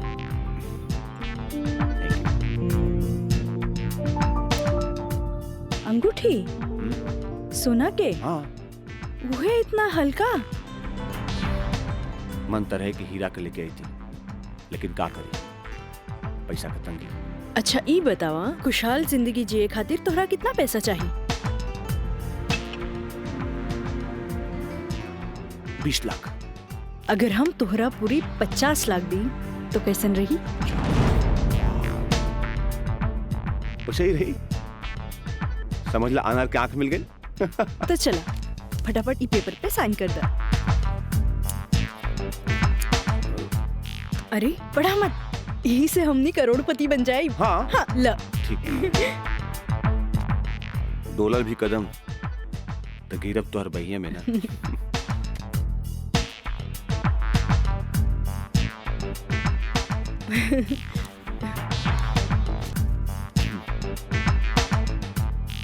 आज से हमनी का नया जिंदगी का शुरुआत।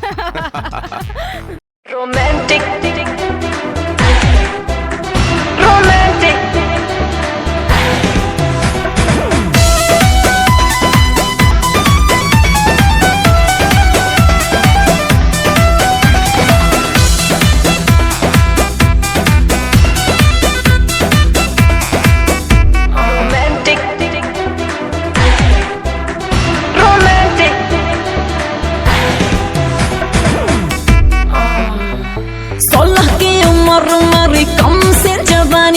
खोज रही हूँ ऐसा मुंडा जो हो खानदानी।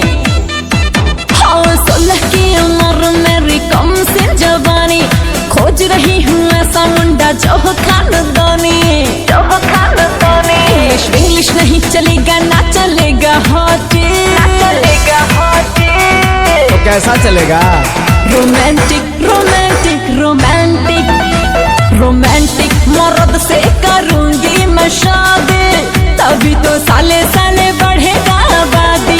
रोमांटिक मर्द से करूंगी मैं शादी। मीना, मंजू, रेखा, कस्तूरी के डांस देख के कुछ समझ में आयल? अरे सरकार के देख के बाजार बदल जाला, बाजार के देख के साहूकार बदल जाला, आ घोड़ा के देख के सवार बदल जाला, शिकारी के देख के शिकार बदल जाला। ऐसे ही मेहमानों के बदले पे सत्कार के भी बदल देवे के चाहिए।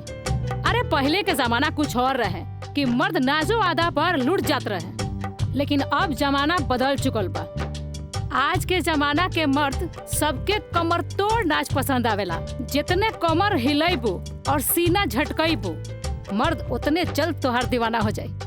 दिखाओ करके। अरे ऐसे ना, ये देखो। कस्तूरी बाई, कस्तूरी बाई। चाहे नसीब, चाहे नसीब। तक लिया। बहुत दिन बाद तशरीफ लेनी राजा बाबू। भला ऐसे भी केहू केकरो भूल जाला? आए बैठो।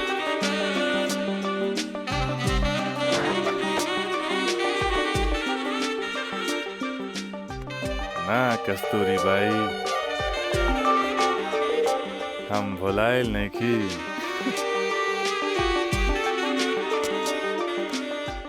वो तो बस हमार शादी होके वाला बा, ओकरे तैयारी खातिर हम अपना माई के संगे खरीदारी में बिजी रही। फुर्सत पाते तहरा लगे आ गई नहीं। अच्छा एगो बात बतावा, कौनो बेहतरीन डांसर बा हमरा बियाह में नाचे खातिर? बानो एगो नया परिंदा बा। हाँ। मंजू, राजा बाबू का उहाँ ले जा जहाँ आज निराली का प्रोग्राम होता। आई जाए।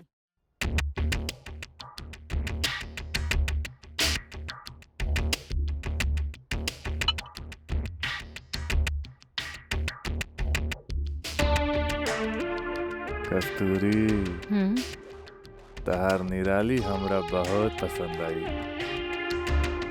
पसंद तो आ गल राजा बाबू, लेकिन ओकर रेट तनिक कड़क बा। पूरा 5 लाख लेतिया। लाख 2 लाख तो हम तारा पे ऐसे ही उड़ा दिला, तब 5 लाख कौन बड़का चीज बा? ओकरा से कह दिया हमार बियाह में अगर उ कमर तोड़ नाच करी ना, हम ओकरा सोना ना जराओ हीरा के अंगूठी दे, वो अपना तरफ से। और बाकी के रिश्तेदार जे ओकरा पैसा दी हैं वो अलग बात।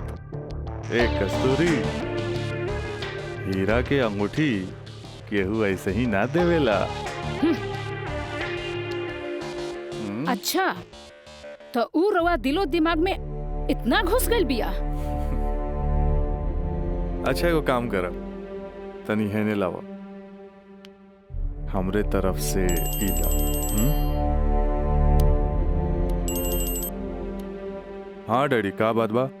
तू जहाँ बाड़ा जल्दी से चल आवा। ठीक बा, हम अभी आओ तानी। बड़ा कमजोर बराउर ये ना मुराद इश्क, ऐसे उतारा के जाम लहले बगैर चल देनी। हाँ कस्तूरी भाई, डैडी के कुछ जरूरी काम आ गइल बा, से जाए के पड़ी।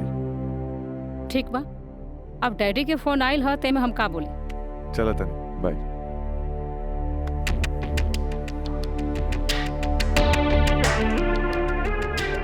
हीरा के अंगूठी तो दे गई, लेकिन तेरा दिल में गड़ल निराली के तीर निकाले के पड़े।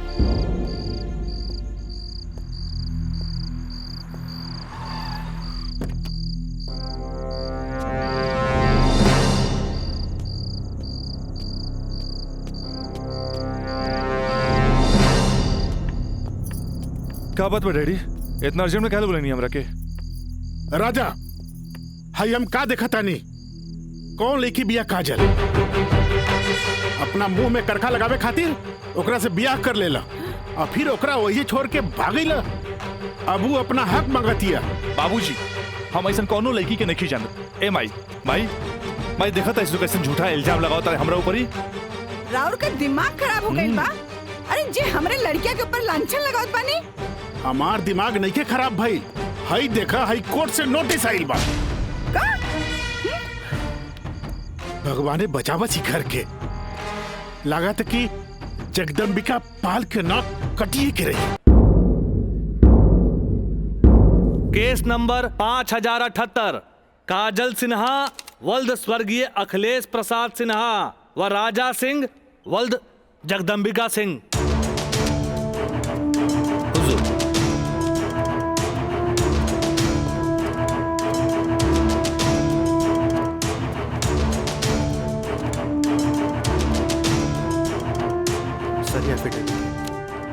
केकर? गवाहन के। अच्छा ठीक है, चल बेटा। मिलॉर्ड, असल में ये एक अमीर आदमी के प्रताड़ित करे वाला केस है। साथ में पढ़े वाला 2 बालिग दोस्त के आपन मर्जी से हम बिस्तर होए के केस है। I object my lord. हमार फाजिल दोस्त एकदम बेकार का बात कर रहल बड़न। सच्चाई तो यही है कि हमार मुवक्किल काजल का बिया राजा के साथे बाकायदा मंदिर में भैल रहे, और यह 2 गवाहन के एफिडेविट। एगो राजा का सबसे खास दोस्त मयंक और दूसर ब्याह कराए वाला पंडित। आप देख ली 4 साल बाद हमार फाजिल दोस्त के मुवक्किल कहाँ रहले? सच्चाई तो ई बा जज साहब कि हमार मुवक्किल राजा के शादी रोक के रुपया ऐठे के एगो षड्यंत्र बा, षड्यंत्र। शादी? कैसन शादी? अरे राजा का शादी तो पहले ही हो चुकल बा। अगर दोबारा शादी भइल ना तो तोहार मुवक्किल जेल जाई, जेल। बस जज साहब बस, हमू इनका से यही पूछा तानी कि आखिर ये किस्सा 4 साल बाद ही काहे उठावल गई, बताई? हम बतावा तानी जज साहब।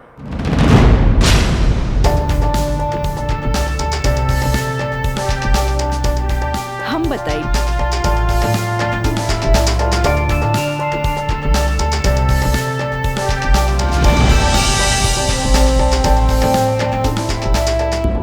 मिलॉर्ड, हम चाहेब कि ये केस हम खुद लड़ी। ई रहल हमार बार ऑफ अटॉर्नी के रजिस्ट्रेशन।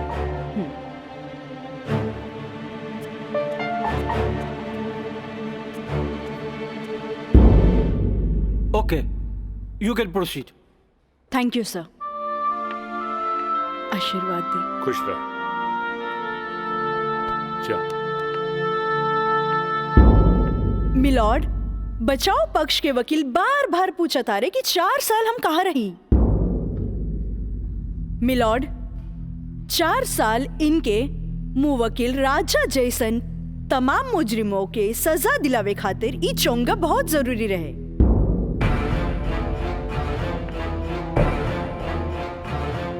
मिस्टर हैदर काज़मी साहब, अब समझ में आयल कि 4 साल हम कहाँ रही कि और डिटेल बतावे के पड़ी।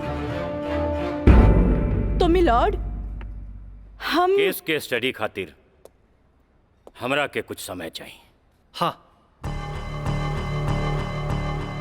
कोर्ट इंस्ट्रक्ट करती है कि राजा की शादी रोक दी जाए जब तक कोर्ट का फैसला ना हो जाए। बचाव पक्ष के वकील की रिक्वेस्ट पर यह कोर्ट मुअत्तिल की जाती है।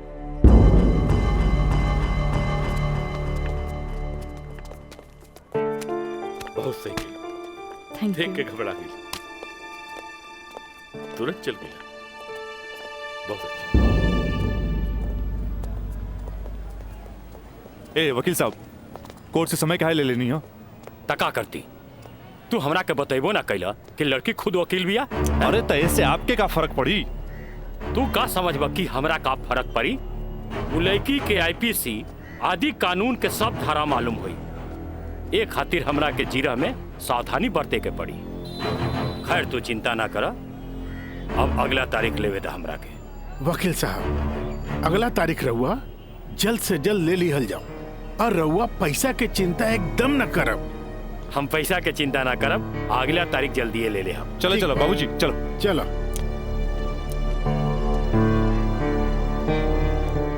हेलो, हाँ, अब फिक्र करे के बात नहीं के। अरे तहार काम हो जाई, हम समझ गए नहीं, एकदम में समझ गए नहीं। हाँ,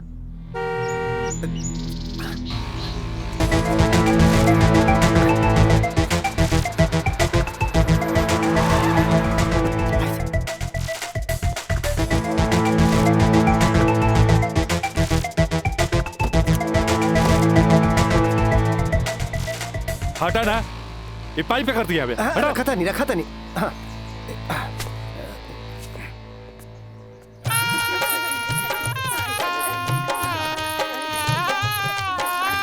बंद करो सब नौटंकी, ये शादी ना हुई। अरे हटा यार, सब हटा। अरे ऐसे ना शुभ बात काहे करता रहा? हम सही कहा था नहीं भाई, अभी भी आना हुई। अरे ही का? अरे तो हर दिमाग खराब हो गई लगा। बियाह करे से पहले हमरा से पूछ लेना रहा का? का जरूरत है ऐसा बियाह करे के? का करती? वैसे ना मानत रहे हम कानून से बचे के खातिर बियाह के नौटंकी कर देनी। तो जाके ओकरा बुला करके घर लिया बा। अरे बाबूजी, अगर ऐसा ला के खड़ा कहीं नू तो ऐसा कितना पतों से तारी घर भर जाई बुझाइल। तो फिर का करबा तू? अब हम देखें हमरा का करे के बा। बहुत हो गई, बहुत हो गई। देखा देख रहा ना तू? एकर दिमाग चल गई बा। बोलो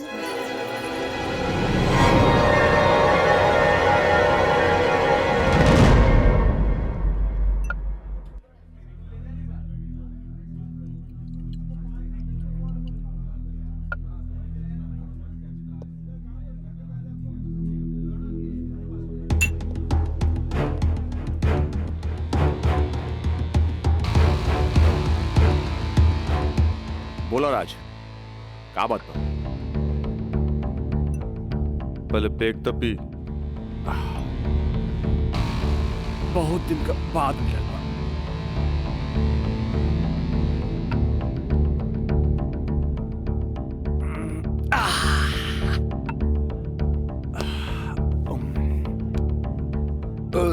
अब बतावा का बात बा?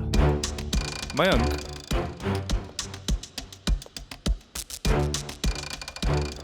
भाई तोरा अपन बयान बदले के पड़ी। एफिडेविट के बाद भी?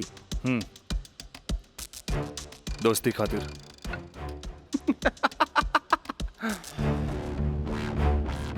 अब बयान देवे का कीमत काजल 50 लाख लगो ले गया। बयान बदले के बाद बयान बदले का कीमत 1 करोड़। 1 करोड़? यस, 1 करोड़। कहे से कि हमरा काजल से ब्याह करके सेटल भी होके के बाद, और हम तोहरा जैसा अमीर त नहीं की। और हाँ, अगर डीलिंग मंजूर होके तो तारीख से पहले आ जाइए। अच्छा, हम चलत नहीं।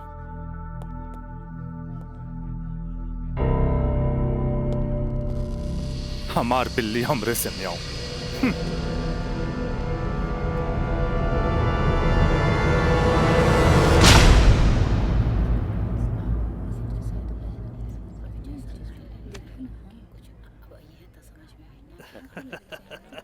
आज हम ही जीतब।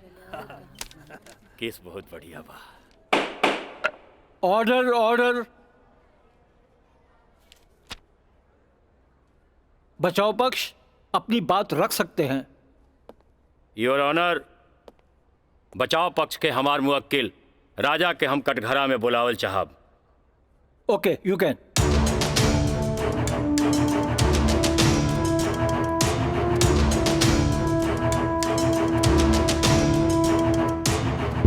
हम गीता पे हाथ रख के कसम खाता नहीं, जे भी कहब सच कहब, सच के सिवा कुछ न कहब।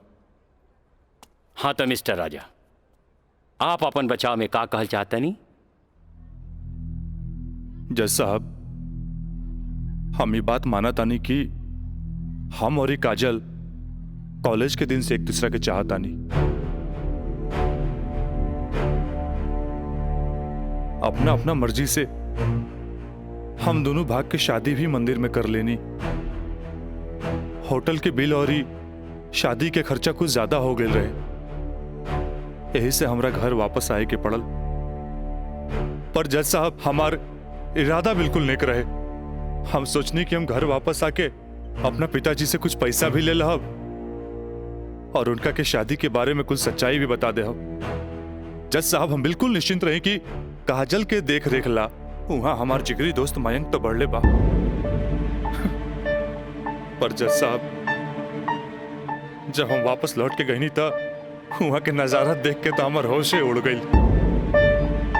जज साहब, हमार नई नवेली दुल्हन काजल हमारा जिगरी दोस्त मयंक के बहिया में गलबहिया खेलत रहे। I object my lord. ई सरासर झूठ बोलत जा रहलन ह। Objection overruled. मिस्टर राज, आप अपना बयान जारी रखिए। जज साहब, तब खटाक से हमारा दिमाग में एक बात याद आ गई कि कॉलेज के दिन में हमार जिगरी दोस्त मयंक हमरा से बोले रहे कि वो काजल के पसंद करेला और काजल भी ओकरा के पसंद करेली।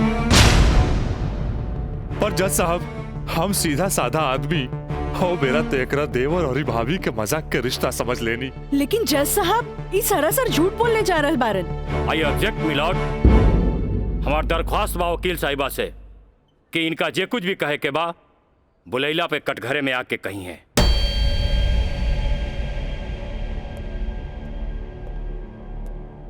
आप कंटिन्यू कर सकते हैं mister Raj.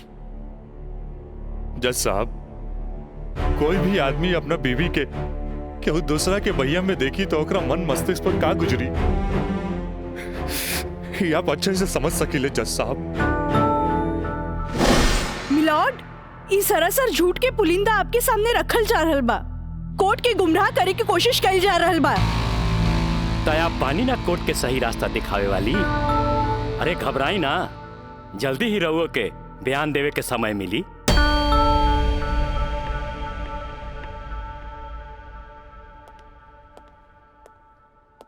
You continue mister राज। जज साहब, समय के साथ साथ हम तो अपना आप के समझा लेनी और एक बुरा सपना समझ के हम सब कुछ भूल के काजल के अपनावे खातिर भी तैयार रही। हम आज भी काजल के अपन धर्म पत्नी मानी ले, अपन धर्म पत्नी मानी ले हम काजल के। That's all, my lord। हम चाहत कि वकील साहिबा काजल सिन्हा के कटघरे में बुलावल जाए, वो भी वकील के तौर पर ना, मुद्दई के तौर पर। इजाजत है।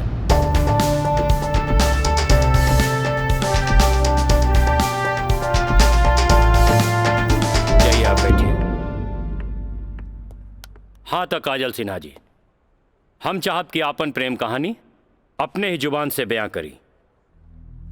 जज साहब, ये बात सच है कि हम राज से प्रेम करे लगनी। मतलब ई कि और पहले केहू से प्रेम करत रहनी, बाद में राज से प्रेम करे लगली? जी ना, पहले हम राज से नफरत करत रही, बुझनी? अच्छा अच्छा, तो नफरत प्रेम में बदल गई? जज साहब, हम अपन मर्जी से ब्याह खातिर राजी हो गई नी और माई बाबूजी के बिना बतैले ब्याह कहनी, जे बहुत बड़ भूल रहे। ब्याह कहनी तो सुहाग रात तो मनैले होई बुना। आई बताई, मर्जी से कि बिना मर्जी से मनैले रहलू? वकील साहब, दुनिया की हर लड़की जब अपन मर्जी से बिहाईली तो उस सुहाग रात भी अपन मर्जी से ही मनावेली ना। हम ए से पूछत रही कि जब सुहाग रात मनावत रहलू तब बगल के कमरा में राज के दोस्त मयंक रहलन ना। तका भइल, मयंक के हम शुरू से देवर के तौर पे देखत रही। अरे देखत भी रही कि मानत भी रही? मानत भी रही वकील साहब, मानत भी रही। जज साहब, यहाँ तक की कहानी तो महज एक कहानी बा जे हर लड़की के जीवन में आवेला। बाकी सेक्शन 420 तो यहाँ से शुरू हो गई कि एगो पति विश्वास में लेके अपन पत्नी के देवर के संगे छोड़ के चल जाला और उहे देवर अपन भाभी के इज्जत के तार तार करे में हर मुमकिन कोशिश लगा देला। बेचारी औरत कैसे भी अपन इज्जत और जान बचा के भाग चलेली और फिर पति मिल जाला और वही कहला कि जे कुछ भी भइला ओकर नाम अब तू रेप तो ना दे सकीलू, काहे कि वो शादी के बाद भइला।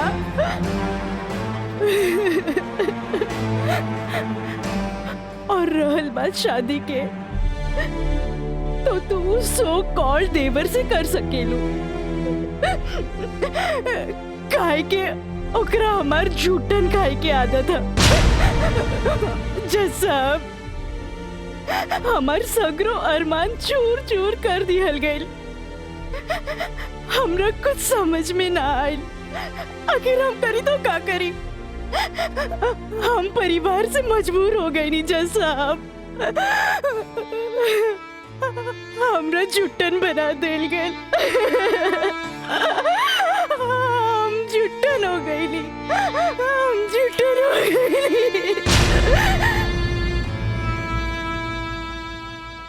मिलॉर्ड, अब इनका मेलोड्रामा झूठ हो या साच, इससे साफ जाहिर होला ई जूठन कहां बारी।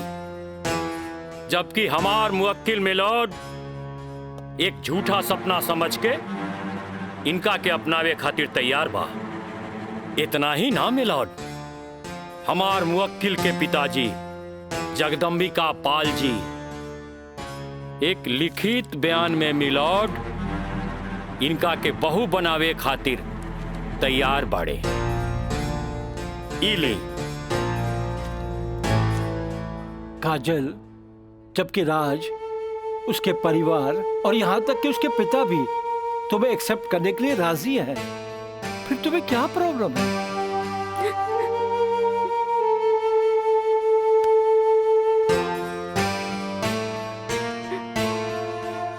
तुम बोलती क्यों नहीं हो? कुछ तो बोलो। मिलॉर्ड, वहाँ मर जान के खतरा है। वाह मिलॉर्ड वाह, जौन परिवार के जिला जवान में रिस्पेक्ट बा, जौन परिवार पर आज तक कोनो क्रिमिनल केस नहीं थे, आ वो परिवार के साथ इनकर जान के खतरा बा। Now picture is very clear milord. जज साहब, हम वकील साहब से ई पूछे के चाहतनी, जब इनकर मुवक्किल और उनकर पूरा परिवार वो लड़की के एक्सेप्ट करे के रेडी बा, तब उनकर घर में दूसर शादी की तैयारी काहे चलत रहे? हमरा त लागता कि ई लोग कानून के अंधा समझ के ओके बेवकूफ बनावे चलल बा। आज के लिए कोर्ट मुअत्तल की जाती है। The court is adjourned for further dates.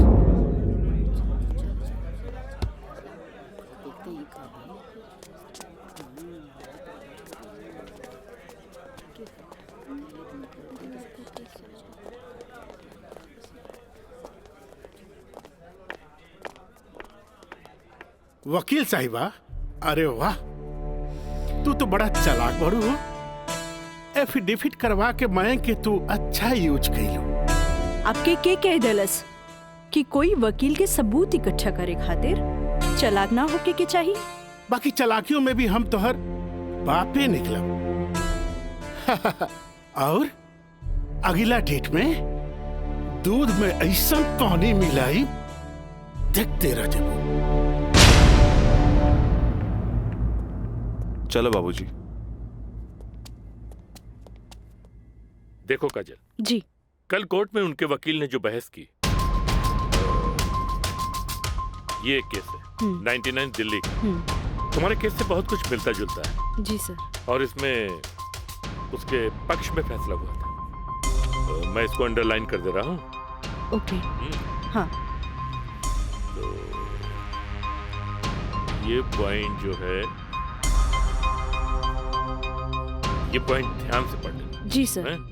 और कल तुम्हारी बहस में ज्यादातर ये बातें होनी चाहिए। ओके। समझ गई ना मिथिलेश? जी। थोड़ा ध्यान रखना, ये सारे पॉइंट्स इसके दिमाग में बैठ जाने चाहिए, क्योंकि सारी बहस इसी पर होनी है। जी। कल की बहस बहुत इंपॉर्टेंट है। जी सर। ये बुक ले जाओ, अच्छी तरह से इसकी स्टडी कर लेना। जी सर। ठीक है, जाओ बेटा। Thank you sir. God bless.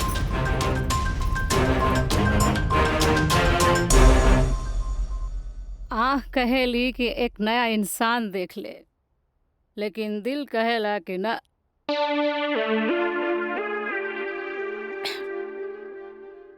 कि वह शख्स एक दिन लौट के जरूर आए।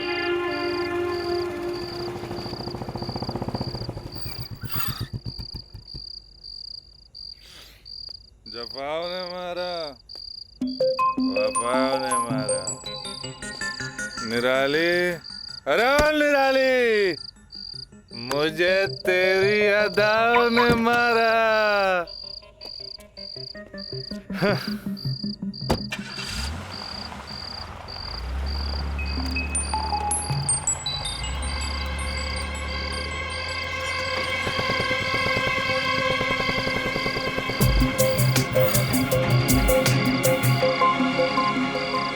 राज यहाँ प्रोस्टिट्यूट एरिया में?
जाई भी और जल्दी आई।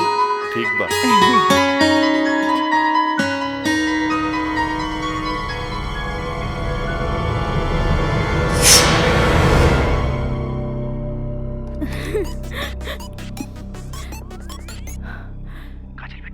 हाँ काका, काजल बोला तानी। काजल बिटिया काम हो गई। काम हो गई काका। जल्दी से 3 कोनवा पर आ जा। ठीक है काका, आवतानी। का बात है? केहू देखत तो नहीं खे। इला तार दिहल कैमरा और ई रहल कैमरा के चिप बिटिया। हे भगवान, बहुत बचपुचा के आइल बानी ताकि केहू के शक ना हो। थैंक यू काका। अरे रिका बिटिया, देखा बिटिया, भगवान के घर में देर होला, अंधेर नहीं खे, और भगवान तारा बहुते कामयाबी दी है। अच्छा बिटिया जी। अच्छा बिटिया, हम जाता नहीं। ठीक बा।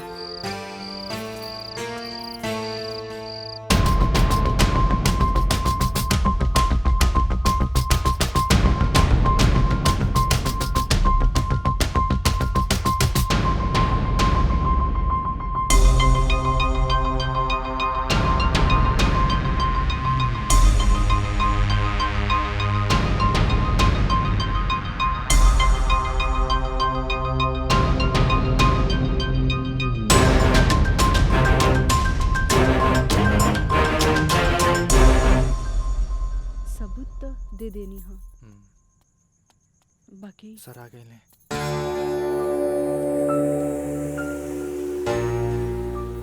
प्रणाम सर। खुश रह काजल। वो लोग समझ ले रहन की तमाशा होई, बाकी तू चुप रह के बाजिए पलट दे लू हैं। तू जौन भी सबूत हमरा के देले रहलू, हम सब स्टडी कर ले बहुत सही है। I am proud of you बेटा। Thank you sir. God bless you. Mithilesh ji, कल कोर्ट पे मिले थे। ठीक बा सर। ठीक। चलो। प्रणाम सर।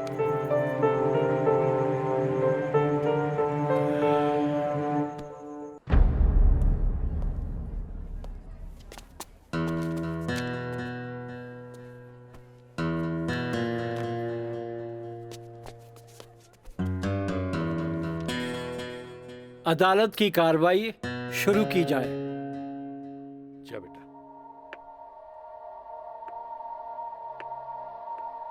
मिलॉर्ड, असल में ई केस एगो अय्याश अमीर आदमी के अय्याशी के केस है। साथ में पढ़े वाली छात्रा के अपन अय्याशी के जाल में फंसा के ओकर असमत से खेले के केस है। I object my lord. हमार वकील साहिबा के शायद दिमाग खराब हो गई बा जी। हमार मुवक्किल पर बेबुनियाद घटिया इल्जाम लगा रहल बाड़ी। मिलॉर्ड, जेकरा ई घटिया और बेबुनियाद इल्जाम कहतारे ओकर बुनियाद हा। हम चाहे कि इनकर मुवक्किल राजा के कटघरे में बुलावल जाए। इजाजत है।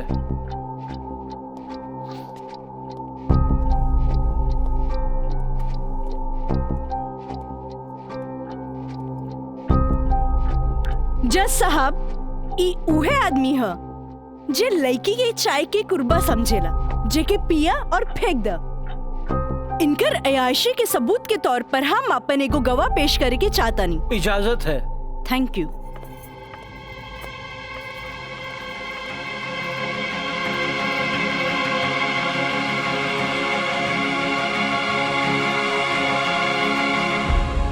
जज साहब, इस शहर के जानल मानल तवाइफ कस्तूरी बाई है। हाँ तो कस्तूरी बाई, ई जे सामने कटघरा में खड़ा बाड़न, का आप इनकरा के पहचाने ली? अरे इनकरा के कैसे ना पहचाने? ई तो हमार पुराना ग्राहक राजा हवन। Good, thank you. अब जा सकेनी। हाँ तो जज साहब। I object my lord. हमार वकील साहिबा हमार पर्सनल क्लाइंट के केस के रुख के बदलल चाहता रही। आखिर केस के ई बात से का वास्ता? वास्ता हाँ जज साहब, वास्ता हाँ। जॉन परिवार के रिस्पेक्ट के गुणगान हमार वकील साहब करत आ रहल बारन, वो परिवार के एक लौता बेटा के चरित्र से वास्ता कैसे ना रही? बताइए जज साहब। अब हम अपन अगला गवाह राजा के कॉलेज के प्रिंसिपल एनके गॉड के पेश करे के चाहता नहीं। इजाजत है। Thank you. प्रिंसिपल श्री एनके गौड़ हाजिर हो।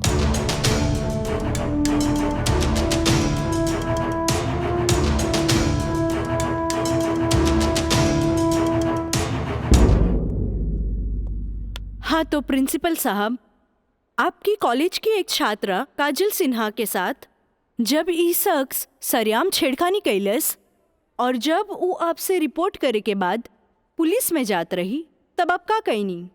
हम ओकरा के पुलिस में जाए से रोकनी और राज के हिदायत देनी कि आपन आदत से वो बाज आवे, काहे कि हम ना चाहत रही कि रसूखदार परिवार पर कोई आँच आवे।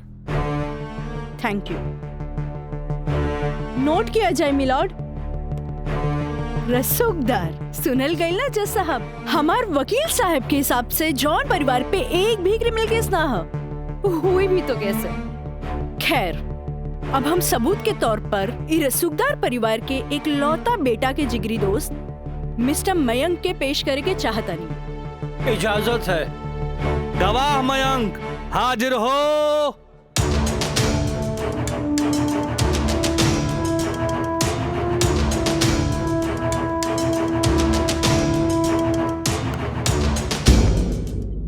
हाँ तो जज साहब। जज साहब, हमार वकील साहिबा खामोखा अदालत के वक्त के बर्बाद कर रहल बाड़ी और उस सवाल के जवाब देवल नहीं की चाहत जेमे बियाहता के पति और पति के पूरा परिवार बियाहता के रखे खातिर तैयार बा। तही बात में कौन जान के खतरा बा? बियाहता ई शख्स उहे आदमी बाड़न जेकर मदद से शादी जैसन पवित्र बंधन के आड़ में कानून के धोखा देवे के साजिश रचल गई, जेकर रचयिता बाड़े मिस्टर राजा और साथ देवे वाला बाड़े मिस्टर मयंक।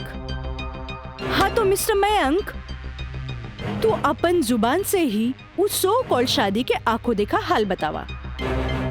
वैसे मिलॉर्ड, सबूत के तौर पर हम अदालत में एगो वीडियो क्लिप पेश करे के चाहतन। Thank you sir. Objection milord, यहाँ कोनो टीवी शो नहीं खे। अखामोखा वकील साहिबा हमनी के और अदालत के वक्त के बर्बाद कर रहल बाड़ी।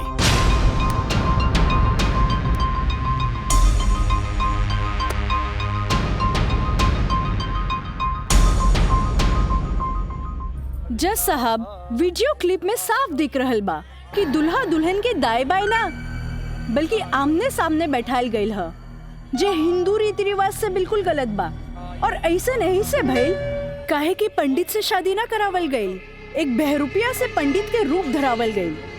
आप यही क्लिप के साथ पंडित के बयान खुद से देख ली। जज साहब, हम रेलवे कर्मचारी हैं। रुपया के लालच हमरा के नकली पंडित बने पर मजबूर कर देलस।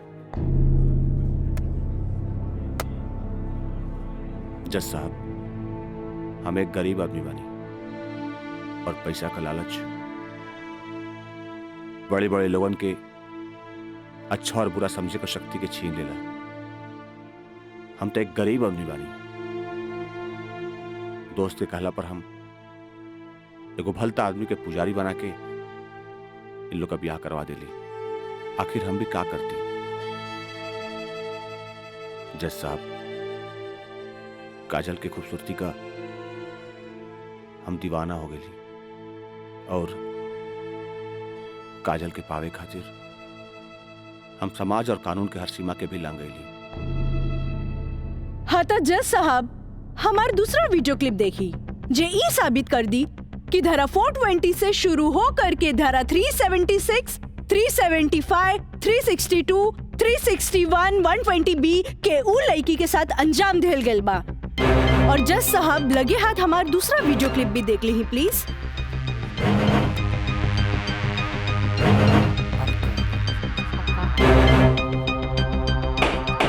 Order order. अरे हटाओ, हटाओ,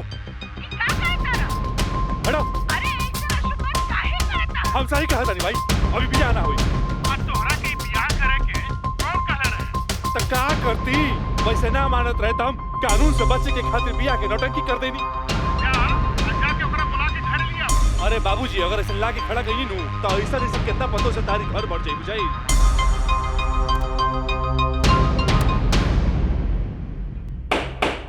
ऑर्डर ऑर्डर। सारे गवाह और बयानात को मद्देनजर रखते हुए अदालत इस नतीजे पे पहुंची है कि मुजरिम का मकसद पहले से ही धोखाधड़ी से कहीं आगे था,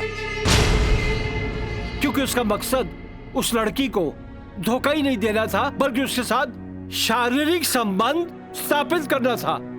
और यह भी साबित होता है कि मुलजिम ने बलात्कार को शादीशुदा जिंदगी को एक व्यवहारिक रूप देकर कानून को धोखा देने की कोशिश की है। इसलिए अदालत धारा 420 से बढ़कर इसे 376 एक रेप केस करार करती है और साथ ही महंग को इस अवैध कार्य में साथ देने के लिए धारा 120B को अदालत मुकर्रर करती है। धारा 376 के तहत मुलजिम राजा सिंह को 9 साल एवं उसके साथी महंग को धारा 120B के तहत 4 साल बामुशक्कत कारावास की सजा देती है और पंडित देवी दत्त को नौकरी से बर्खास्तगी के साथ IPC 34 एवं 120B के तहत 2 साल की सश्रम कारावास देती है। और अदालत जगदम्बिका पाल सिंह जैसे हर अमीर बाप को यह हिदायत देती है कि पुत्र के मुंह से उनके उल्टे सीधे कारनामों में बेटों का साथ न दें। और इन्हीं फैसलों के साथ अदालत आज बर्खास्त की जाती है। Thank you.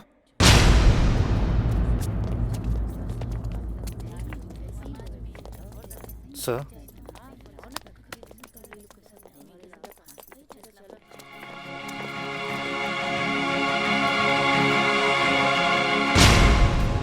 ए बेटा, हम तोरा बिना हम कैसे जियब रे?